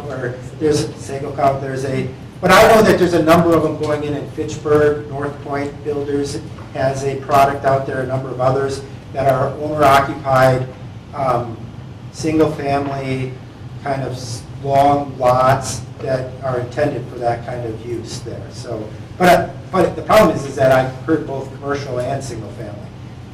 So, owner-occupied and commercial, and it'd be pretty hard to do both. It'd be easier if you want commercial to do commercial with multifamily above. Most people don't want to buy a condo above like a restaurant or a coffee shop or something. So it would either be commercial with apartments, or owner occupied, but it probably would be. Something like an 1855. At a smaller scale, yeah. There's one down across from the softball fields by Green Lantern, is where I was kind of explaining. So just to stay at number 6, size and shape of lots, the developer has no problem, in their opinion, selling the lots, but we'll look into, if the village board asks them to, look at more of a transition for east of Morningstar Way to better align with Meadow Grove. Is that East what- of Fundamental. East of Fundamental Way, yep, sorry. And before we start talking about, the land use along Cottage Grove Road, if it's going to be commercial, multifamily, renter, owner occupied. So if anyone has anything on size and shape of lots or neighborhood transition. I just have Yep. a question about trees that you would add. Is there any requirement, or do you have any plans as a developer to, like a homeowner has to add it? I don't know. I forget, it's been so long since the developer agreement went through, or not the developer agreement, the covenants. So there's two, it's a very good question, because there's two parts. One part is clearly that you can't take down trees of a certain size without getting the village's approval. And I thought that one of the provisions in there, but I'll have to look, is whether, when you take down trees, one of the things is if you're gonna replace them, restore, like that, but I'd have to look. And what I can also look at is, we wouldn't have a problem, like a lot of our, I don't know if this covenant has it or not, sometimes they have scoring things about saying, you need to have a certain number of bushes or something, but. Yeah, I don't remember, but that's not a problem. I mean, most of the people, so, I mean, that's certainly something we can, Like, will you have a sign for the neighborhood? yeah, most likely, And yeah. then some, it's usually, it's pleasing to see, some landscaping and. Well, yeah, I mean, our hope would be have the parade of homes there. Like, so if you go to any parade of home site, that's what this is modeled after. Much like, now I wouldn't call it Stoner Prairie or the Wanakee lots only because I don't think that's what you want. Those become postage stamps lots. Even though, they'll take a 10,000-foot lot and put an 8,000 square foot house on it, and there's very little, like if you go to the parade of homes, like everybody loves Wanakee. I've always been surprised by it because their yards are so small, but they're gorgeous houses. Some have a basketball court in them. And But, within the neighborhood I don't know, is there any, like to put some kind of statement trees within, or is that just all in the homeowner? As far as. They'll have to put in street trees, that's what. Yeah. Okay. Every 50 Yeah. feet. How much? I Yeah, believe it's every 50 feet. every 50 feet there has to be a tree, so, yeah. Question back there, a comment? So something like Richmond Hill, their entrance is kind of, it looks kind of neat and Yep. fancy looking and stuff. Well, yeah, I mean, that would, yeah, absolutely. I mean, that's, the idea is, obviously, we expect these homes to go from, Chuck, I mean, so the lots are gonna be probably listed at 110,000. I don't know what they'll eventually go for. If they sell in bulk, they'll go in less. It costs you at least 300,000 to put a house on it. These are gonna be more than $400,000 single-family homes. I wouldn't, again, I don't like to overpromise people, but there's such a lack of supply in the school districts that people like, that people then can't afford. So for example, you go to Middleton and try to do the same thing, it's gonna cost you $800,000. So they'll come to a Cottage Grove or a Sun Prairie and then be like, oh, okay, I like the school, so I'll build a $600,000 house here, even though it's big, because even though it's, maybe you would think more than they should, because they're like, well, my choice is to spend $800 in Middleton, but that's the kind of house I want.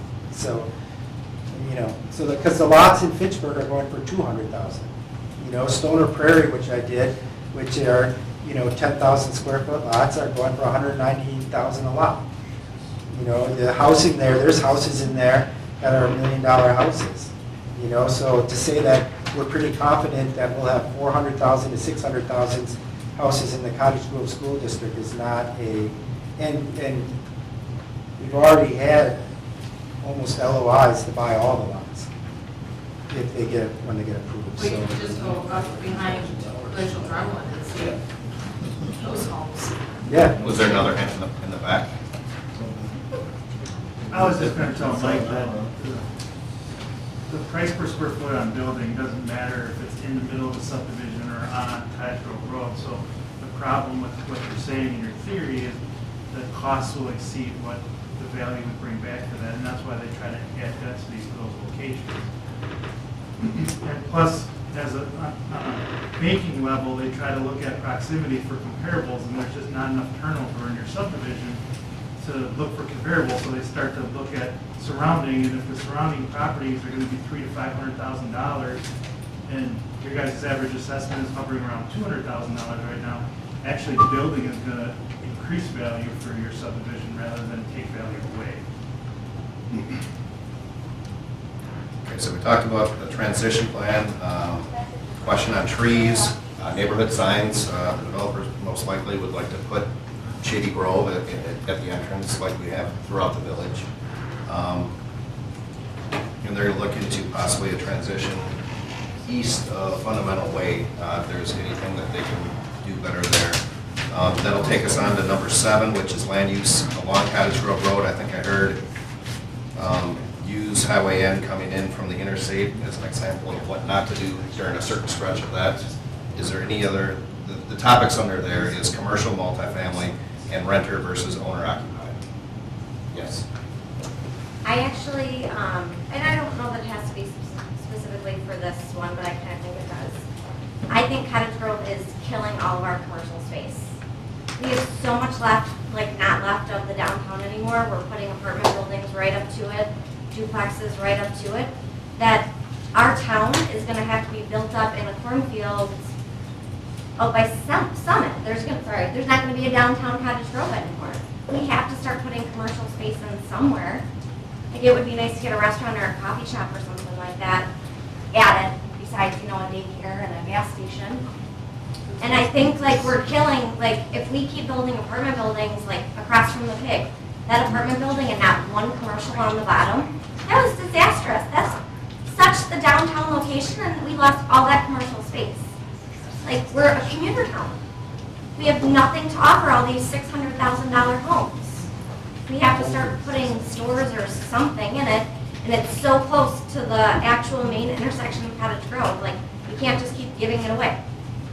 We have to have some forethought of where is the downtown of Cottage Grove going to be. Well, that's what I was going to ask you. 55, Pig, Summit, like, we don't have one because we've just given it away everywhere, and now we're chunked out. Like, we should actually think about the fact that this is on the main drag. Do we want to give it up? Because we're not going to get it back. So I say commercial. You say commercial, okay. Commercial.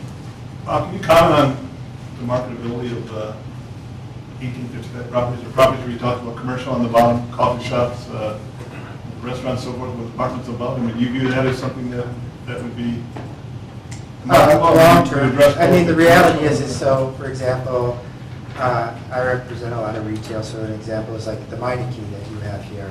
They own 5 Meineke's. And, you know, I did all their Meineke's, and when a Meineke decides, and I know Meineke is not what you want, but when a Meineke comes in, they literally, when we get those approved by the franchisor, so whether it's a Panera or whatever, they draw a circle around it for however miles, and they pull up the number of houses, the number of people living there, how much they make. So they always say rooftops first. And so short term, getting a commercial done there would be more difficult than an apartment building. Long term, once everything's built out, it could work. You know, it's not, but I would also just warn everybody, like, you want an apartment building people think is a ton of traffic, and it's more traffic than single family, but it's not nearly as much traffic as, say, even a Meineke is low traffic. I forgot the last traffic study we did, it was like, a Meineke will average something like 50 to 100 trips a day. A coffee shop will do 50 to 100 trips an hour, potentially, and certainly when you get into the morning, or like a McDonald's, not that you want it there, but at Starbucks, I forgot, they require like 300 trips by 9 o'clock in order to do a Starbucks. So you would want it to be, when you talk about retail, commercial there, it will be a lot more traffic, you know, so, but we would market that. Again, that's not even, like, if people, I don't disagree that if it's not commercial now, it won't be commercial ever, most likely. So, well, if it's a multifamily, who's going to spend $600,000 on a house in there? I mean, I don't know if there's going to be a big market for that. If there's. Well, I can show you tons of multifamily next to huge houses. Just go to, what's the one in Wanakee, T-Wells, right next to the golf course. I think you're talking about golf course. I think there's like this stigma. Yeah, like I think that like you're like, oh, like we put multifamily in almost all, like multifamily. I mean, we don't, but we're not fighting for multifamily. We'll put commercial. I mean, again. Did you ixnay multi out altogether? Yeah, we took the whole thing out because we thought. thought. What about people that want to move to Cottage Grove, call it their home, but can't afford the $600,000? Well, let me. They want to take a stepping stone. And I'm not trusting that. I'm with you. We started with multifamily. We started with multifamily. We got a strong pushback against multifamily. We thought we heard people wanted owner occupied. So we said we're happy to come back with owner occupied on the front. Then we heard people say commercial. Happy to try to do commercial at some point. Right now, we're just trying to get the residential part done. you tell us, what I want more feedback for is, at some point, we have to go to the people, I know the people who do commercial projects.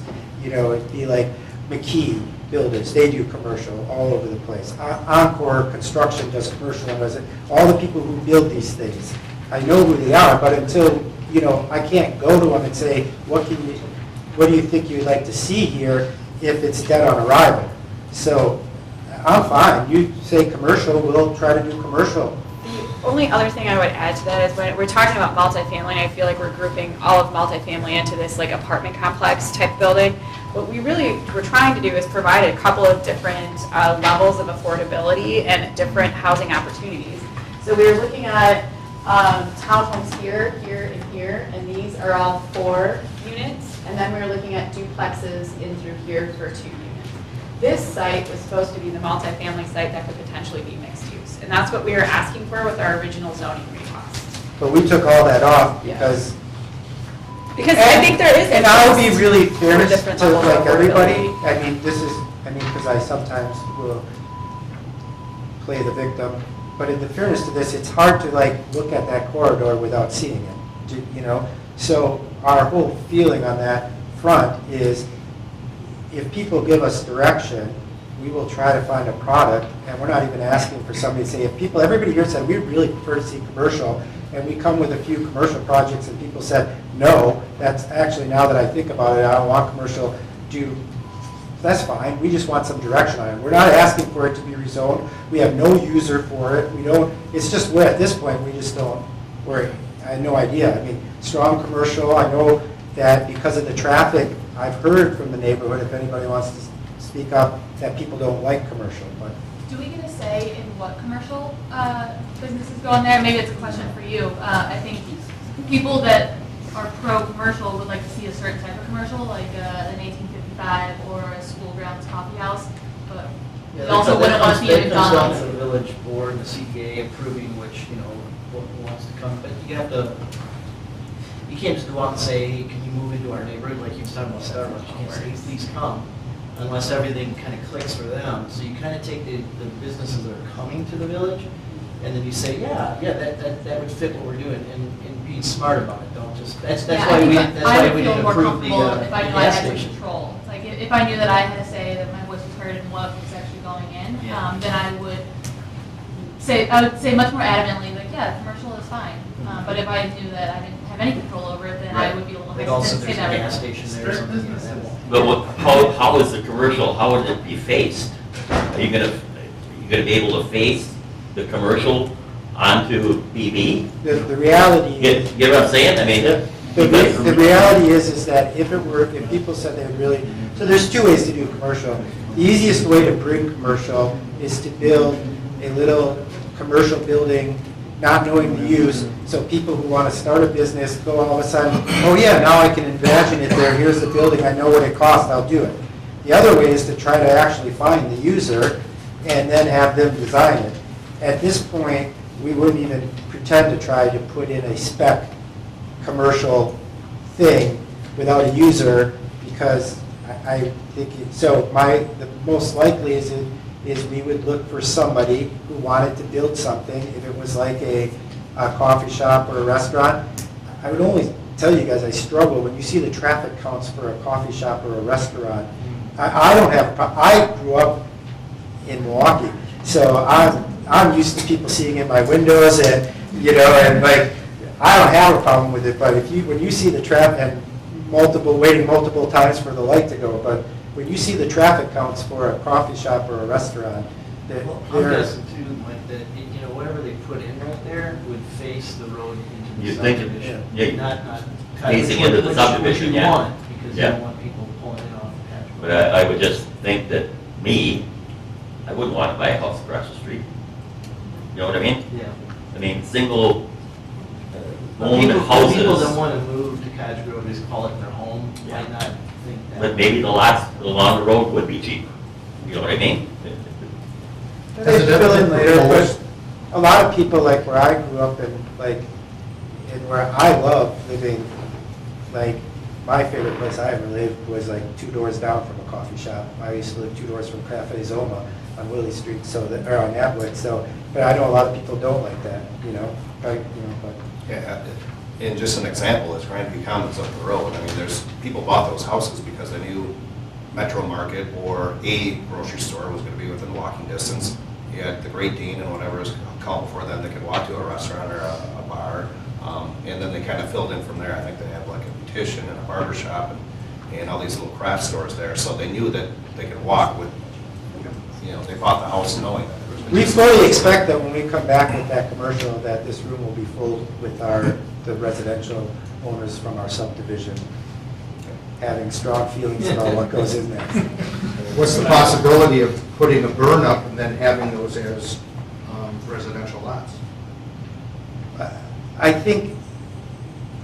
don't think that they would work as residential there, but but I think that if we came with an owner-occupied product, which is that transitional attainable housing for for people who want to age in place, like somebody from Cottage Grove who wants to have everything on the ground floor, or a new couple that doesn't need the bigger house because they don't have kids yet, that I think that product, people would really like it, and it would be better than kind of a little thing.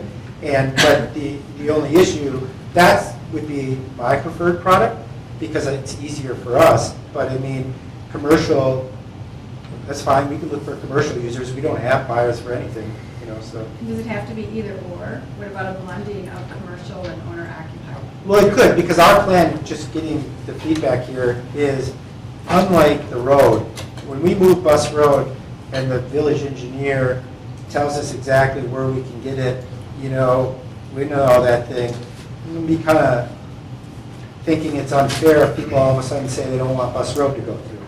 I would say on the commercial front, we're not rezoning it. Our intent is to come forward with a product. If people were like, I don't want owner-occupied there, period, well, then we're not even going to go look for that. I want commercial. We'll go look for commercial. But we're kind of hearing that we could mix it. It could be some sort of mixed use here and transitioning all the way, with owner-occupied. It could work. I'm just not, It's mixed, what do you mean by mixed use?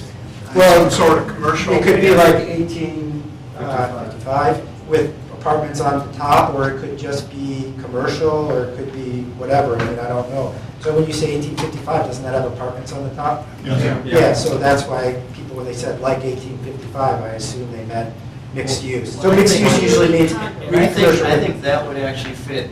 Everybody wants to bring up the comp plan and say, we want to follow the comp plan. The comp plan does call for mixed housing.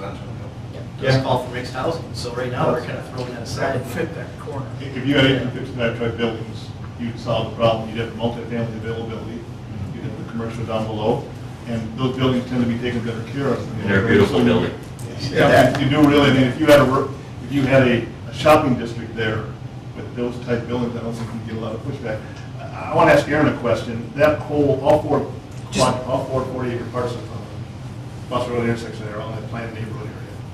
Planned neighborhood, talks about having a mix of residential dwelling units and then neighborhood shopping opportunities, such as coffee shops or.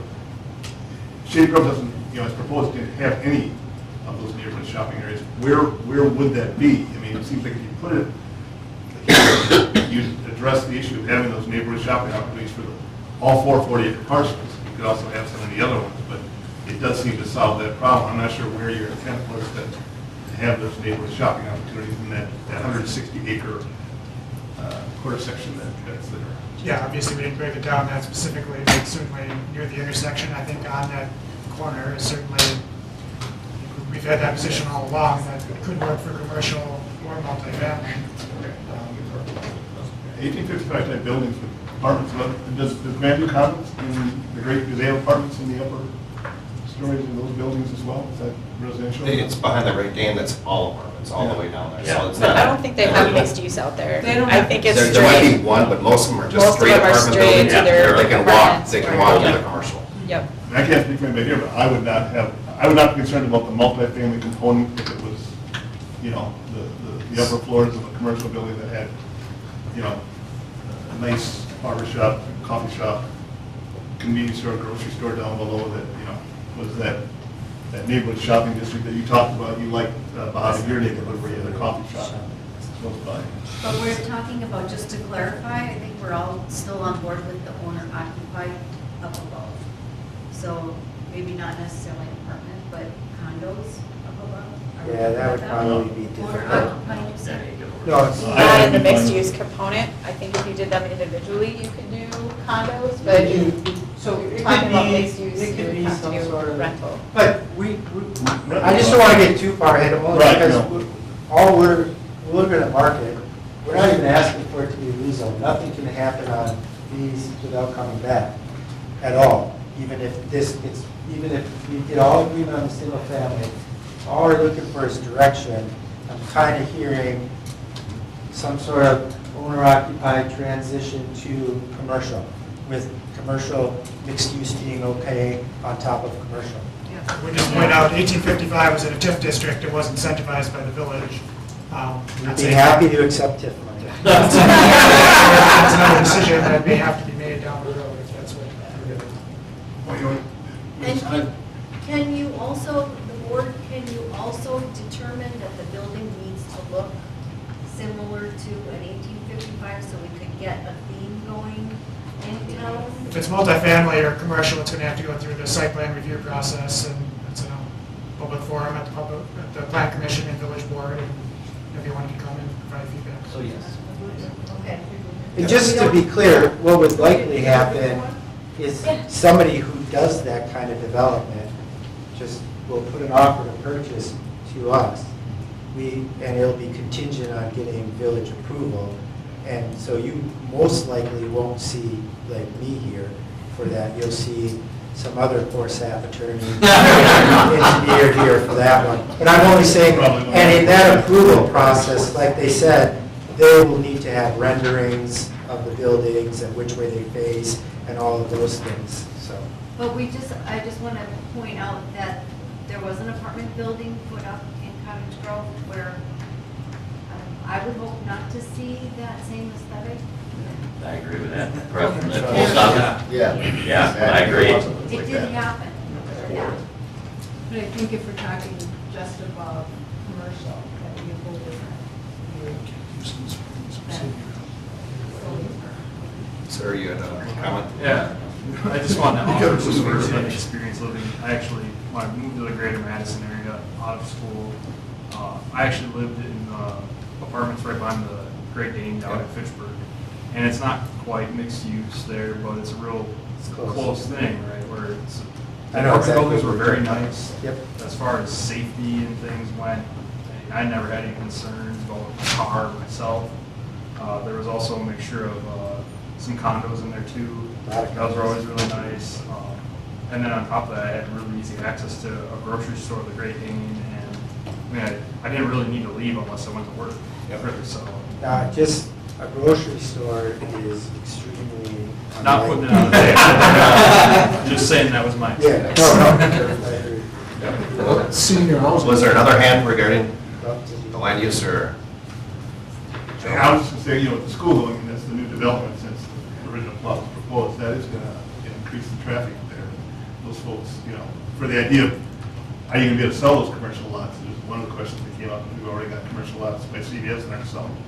But, you know, with the school going, this isn't that far out anymore. So these lots may be more desirable as commercial 1855 type mixed use, commercial on the bottom purposes than you would think, that, you know, that the school's going to be there and there's going to be traffic coming in out of there for events and things like that, and especially depending where the school board goes with athletic facilities out here.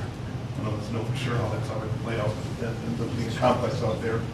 This could become a very desirable location for commercial mixed use type. So the note I'm taking away from this is ideally mixed use, owner occupied preferably, and I'll summarize all this in the closing comments. And no duplexes has always been enough. Don't want it to look like highway heaven. When you say mixed use, can you talk about commercial on the bottom and residential above? Okay. Yeah. And mostly in that corner lot, right? We're talking about that corner lot, and then, Mr. Proctor, you had mentioned some other kind of transitional owner-occupied housing. Could you just tell us what that means? Yeah, so this is just pure guessing, because Yeah. unlike West Road, my guess is here would all be some sort of owner-occupied product. Like, could be side by side. In essence, they're condos, but I don't like to say condos because condo is such a bigger term than just what people think of. But some sort of owner-occupied townhouses, row homes, something like that, till you get to here, and then that could be commercial. The question is, I mean, you could put more commercial, anywhere. It just seems this is the most likely spot. So, may not, well, we can learn. But yeah, so. Okay, got it. So the next topic, which I put, but I struck through, pressure on the school district was an issue with the referendum pass. I think we don't need to discuss that. Is that correct? Everyone agree that pressure on the school district can be, all right? And then the last topic is any other topic not listed above. If people are in favor, if people are against, if people have other wishes. Yes, sir. I haven't heard anybody talking about the bike path. Is that going to be extended? Because my backyard goes all the way to Highway BB, and I'd like to know. On BB there. Oh, a long time ago. Is this? On In other words, right to your right. No, up top.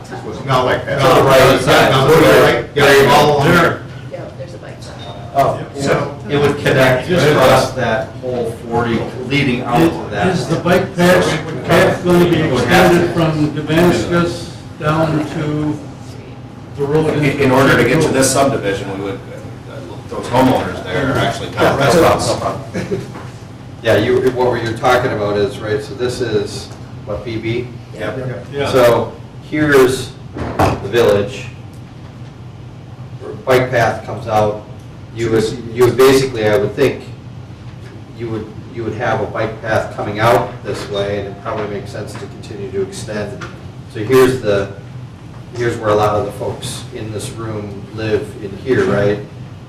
I think what you're asking is, hey, is that bike path gonna come, you know, Correct. on the, I mean, it's not technically your yard, but it's the easement of whatever is owned by the right of way, I think is the right term. So I would assume that the bike path would be on the right of way here and then extend all the way down and stop. at Meet Bus up Road. with the current one that's kitty corner from Yeah. Marshall Drum.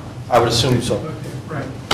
What is the easement there? Is it 30 feet or 50 feet? So this The right of way. is County road. so you have the pavement, let's just say a little bit less. The right of way is the entire, what is owned by, in essence, the county. And so as part of that, our land goes, this isn't a good, so right here, is this the dedication right here? So you'll see this right here is, on our land, is being given to the city to expand, or the village to expand that amount of right of way in order to be used for whatever purpose. So I don't That would have, be something the village. yeah, I don't know. Yeah, You know, it's 60 feet from the center line of Cottage Grove onto your land, so it's probably about 25 feet of your land from the edge of the road. 33 feet from the center line. You know, Cottage Grove, 120 foot. Right, right? No, It's not 60. what's the right of way, Aaron, for Cottage 33 Grove Road? feet from the center line. 120? That's what- Okay, I have a note, and that was one of my questions as well, to make sure that there's either some sidewalk or a bike path that connects this subdivision with the one that's across from CVS. Yeah, because if they extend that bike path, then I could be looking at a cliff or a wall. And, you know, I'm Yep. wondering if you're gonna put in some stone there, or, But that's not gonna come from. That's ours, yeah. That would It'll be a whole other process when it gets closer in. Whose is the bike trail yeah, there? it's back of my backyard. Is it the county's? Or is it the village's? That's not quite clear. We haven't looked into it, it's not quite clear. Could be county right away, or could be town right Oh, yeah, it's in the town, I forgot, so, yeah. I mean, it's important for the safety of the children who live in Yep. Shady Grove, Yep. absolutely, to get to school safely. Sir, do you have a same topic or? same No, concern? that's exactly the same Okay. thing. I would even advocate for a sidewalk on the other side of Cottage Grove Road to connect up from Bus Road over to this. So we don't own Kids that. running across the road. Again, safety for the kids, and, you know, Yeah, we can't, again, that's not. No, it's, I know, that's a village thing, and even For for when the that township develops, that'll be. Right. I just think it's important for. It's pretty much required everywhere to have sidewalks. Right. That's good to bring up, and the staff are here, and this is all one big picture, and one big community, so it makes perfect sense to discuss it, I think. That's just a livability thing. Okay, any other topics not listed? John, just go back to the commercial along Cottage Grove. Are we talking about, like a single lot, or are we talking about maybe possibly several lots to create a little bit of a shopping district? Or either or? In my opinion, we're just trying to get some sort of consensus. And right now, the developer's actually taken that whole section of their development off the table. Right, I understand. So, Okay. I mean, Yep, that's fine. I do. yeah. Kind of like you indicated before, it could be around that intersection as a cluster too. not all Most at logical place to have this. Any other, So those lots that run along Cottage Grove Road are gonna be gone, is that what you're saying? Well, they're not gonna be gone, they're still Part of there, the plat, but they're just not they're zoned. a transitional zoning, they're. I don't plan to put anything in there. Yeah, we have no plans and they have to be rezoned before we put anything in. And only, it's gonna be a little gut-wrenching for everybody. I mean, if this is going to be commercial, most of this commercial will have more traffic than our entire subdivision by probably a lot. So, especially if it's successful. So, I'm only saying that, that's why we really thought that when people were upset about traffic, that maybe I overthought it, and I thought they meant they didn't want commercial, because commercial will, I mean, our traffic will look like nothing compared to a successful retail. And that's why maybe a combination of owner occupied and commercial. Yeah, but I just mean like, I'm just, a coffee shop, a good coffee shop, will look just right here, will be way more traffic than a subdivision. I mean, I'm just saying that it's, you don't, I mean, it's just, and the more successful, because you want a walkable neighborhood with walkable places, or new urbanism, I get it. The more successful and the better, the more traffic. I mean, it's just. Yeah, if you want more traffic, go commercial. I don't think that's what even the townspeople ever thought of, putting commercial in there. I think if we do the roads right and the sidewalks and bike trails and everything, if we figure that out now, then it would make sense. We don't, I mean, it's not, I mean, this respectfully, I mean, it's kind of just, at some point, there just needs to be a consensus on which. I mean, and even both is fine, I'm just saying, like, I think there'll be a reasonably sized people who will say they don't want commercial, is my point. Well, we have to support commercial, is what it comes down to. There's 3 restaurants coming in 2019. There's multiple businesses coming here in 2019. The chamber did a study, like 87% of the dollars are leaving this community. So to get demand for that location for commercial, we need to support our local commercial and keep them in business. I think a mix sounds like a nice compromise. You have your owner occupied and then your commercial with apartments on top. It might not even be Satisfy that apartments one. on top, it might just be commercial there. I mean, it could be, it's always that great saying, you just need one. You know, you need the one person to have the vision of Well, something if we're that gonna could be stick really true to good. the comp plan, then we gotta have mixed housing in there. Multi-housing on top of everything else, so. Well, you don't have to have mixed housing comp plan. It's in the comp plan. Yeah, but in the comp plan says that. There's a maximum for Yeah, the two maximum. persons. I know, but what I'm. The spirit of it. Yeah, right. We can't take one and say, well, this is what we're gonna do and not, I'm just saying Right. overall for the comp. Yeah, it just doesn't have to be right downtown on the main drag. One This is last a comment. little, this might be a little backward to think of it this way, but, I think a lot of people would say right now we need better traffic control on Cottage Grove Road regardless of the amount of traffic that might come. And so in some way, maybe commercial and increased traffic would be a blessing because then we could get those signals and those important things there to help control that better too. No, I mean, and you're right, there's this soft spot where the misery of you traffic to a point, but not enough, enough that it bothers you, but not enough that the county will do something. And as soon as the daycare went in, then we got another stop down there. And the truth is, progress it can be really scary.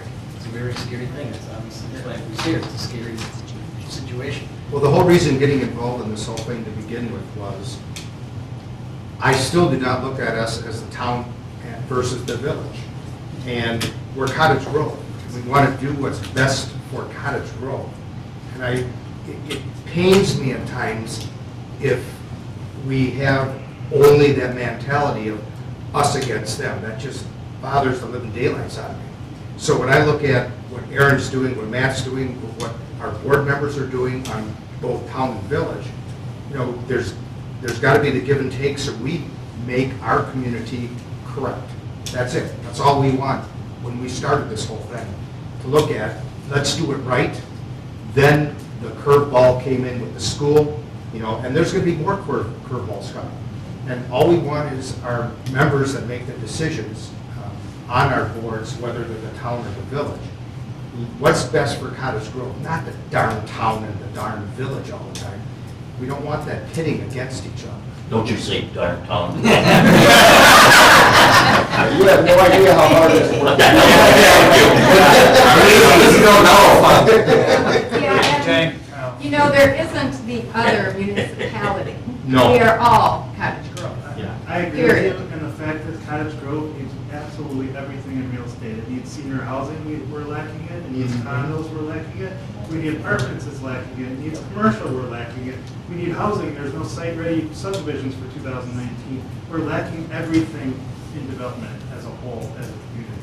And why aren't the subdivisions, the other ones being built? You're the realtor. The cost for construction. Well, I'm just, but he's saying he could sell every house.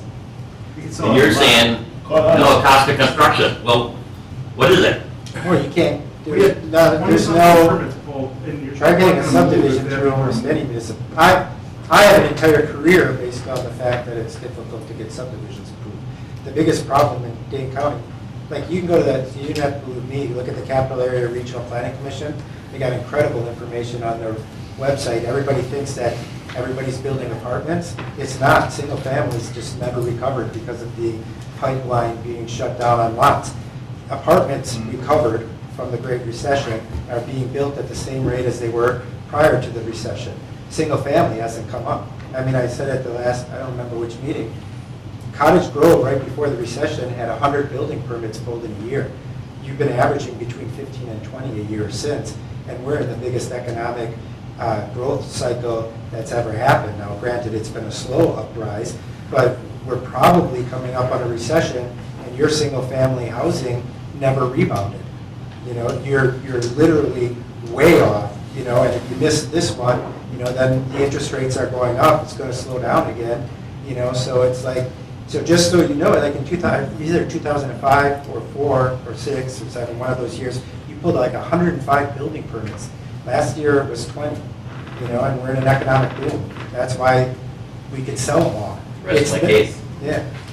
It's not, that's why we could sell them all, because you don't have 100 lots.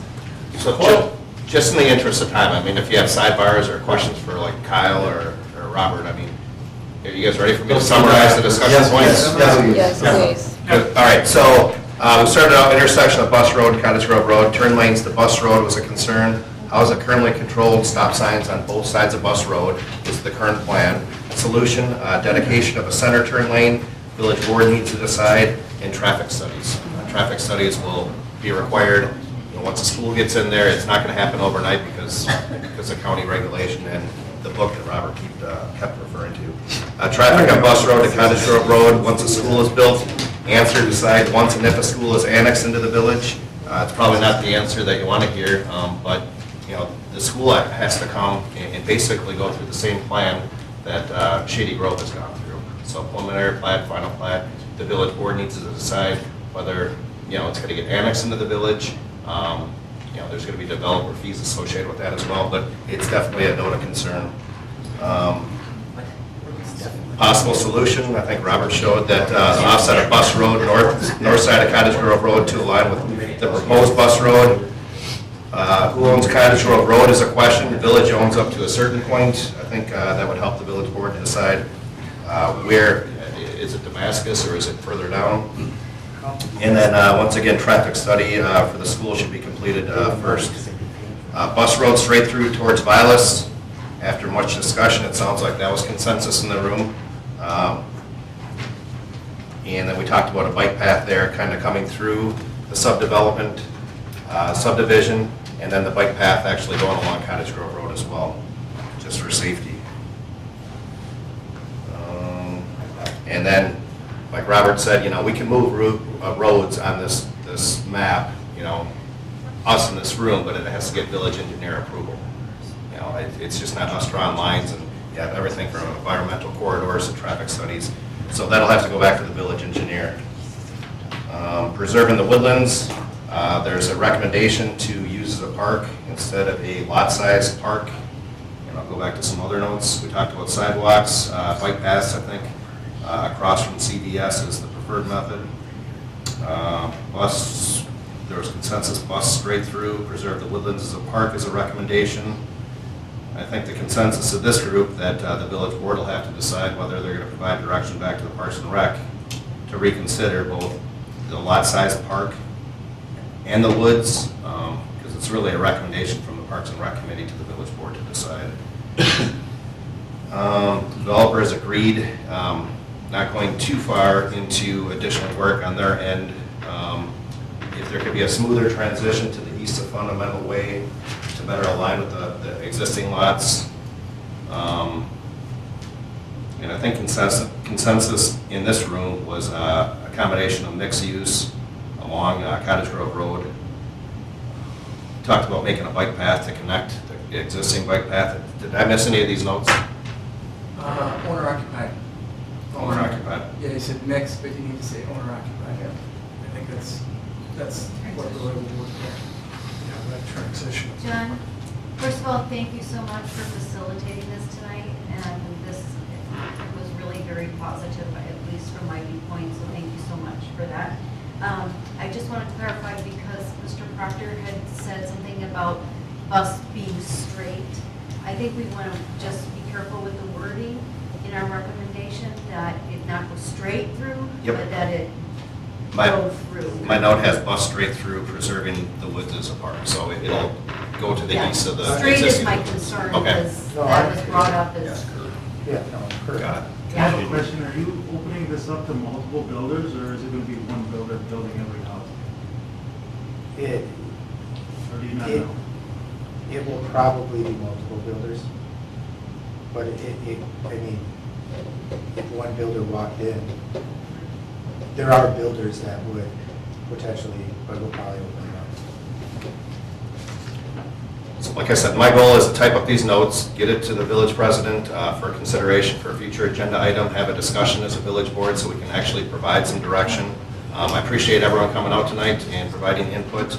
And like I said, whether you're here tonight, I appreciate your attendance. It is being videotaped, so I would assume that between village staff and the village board, we'll probably get some phone calls as well as emails to comment on this. So thanks to the AV crew that came in tonight to videotape it.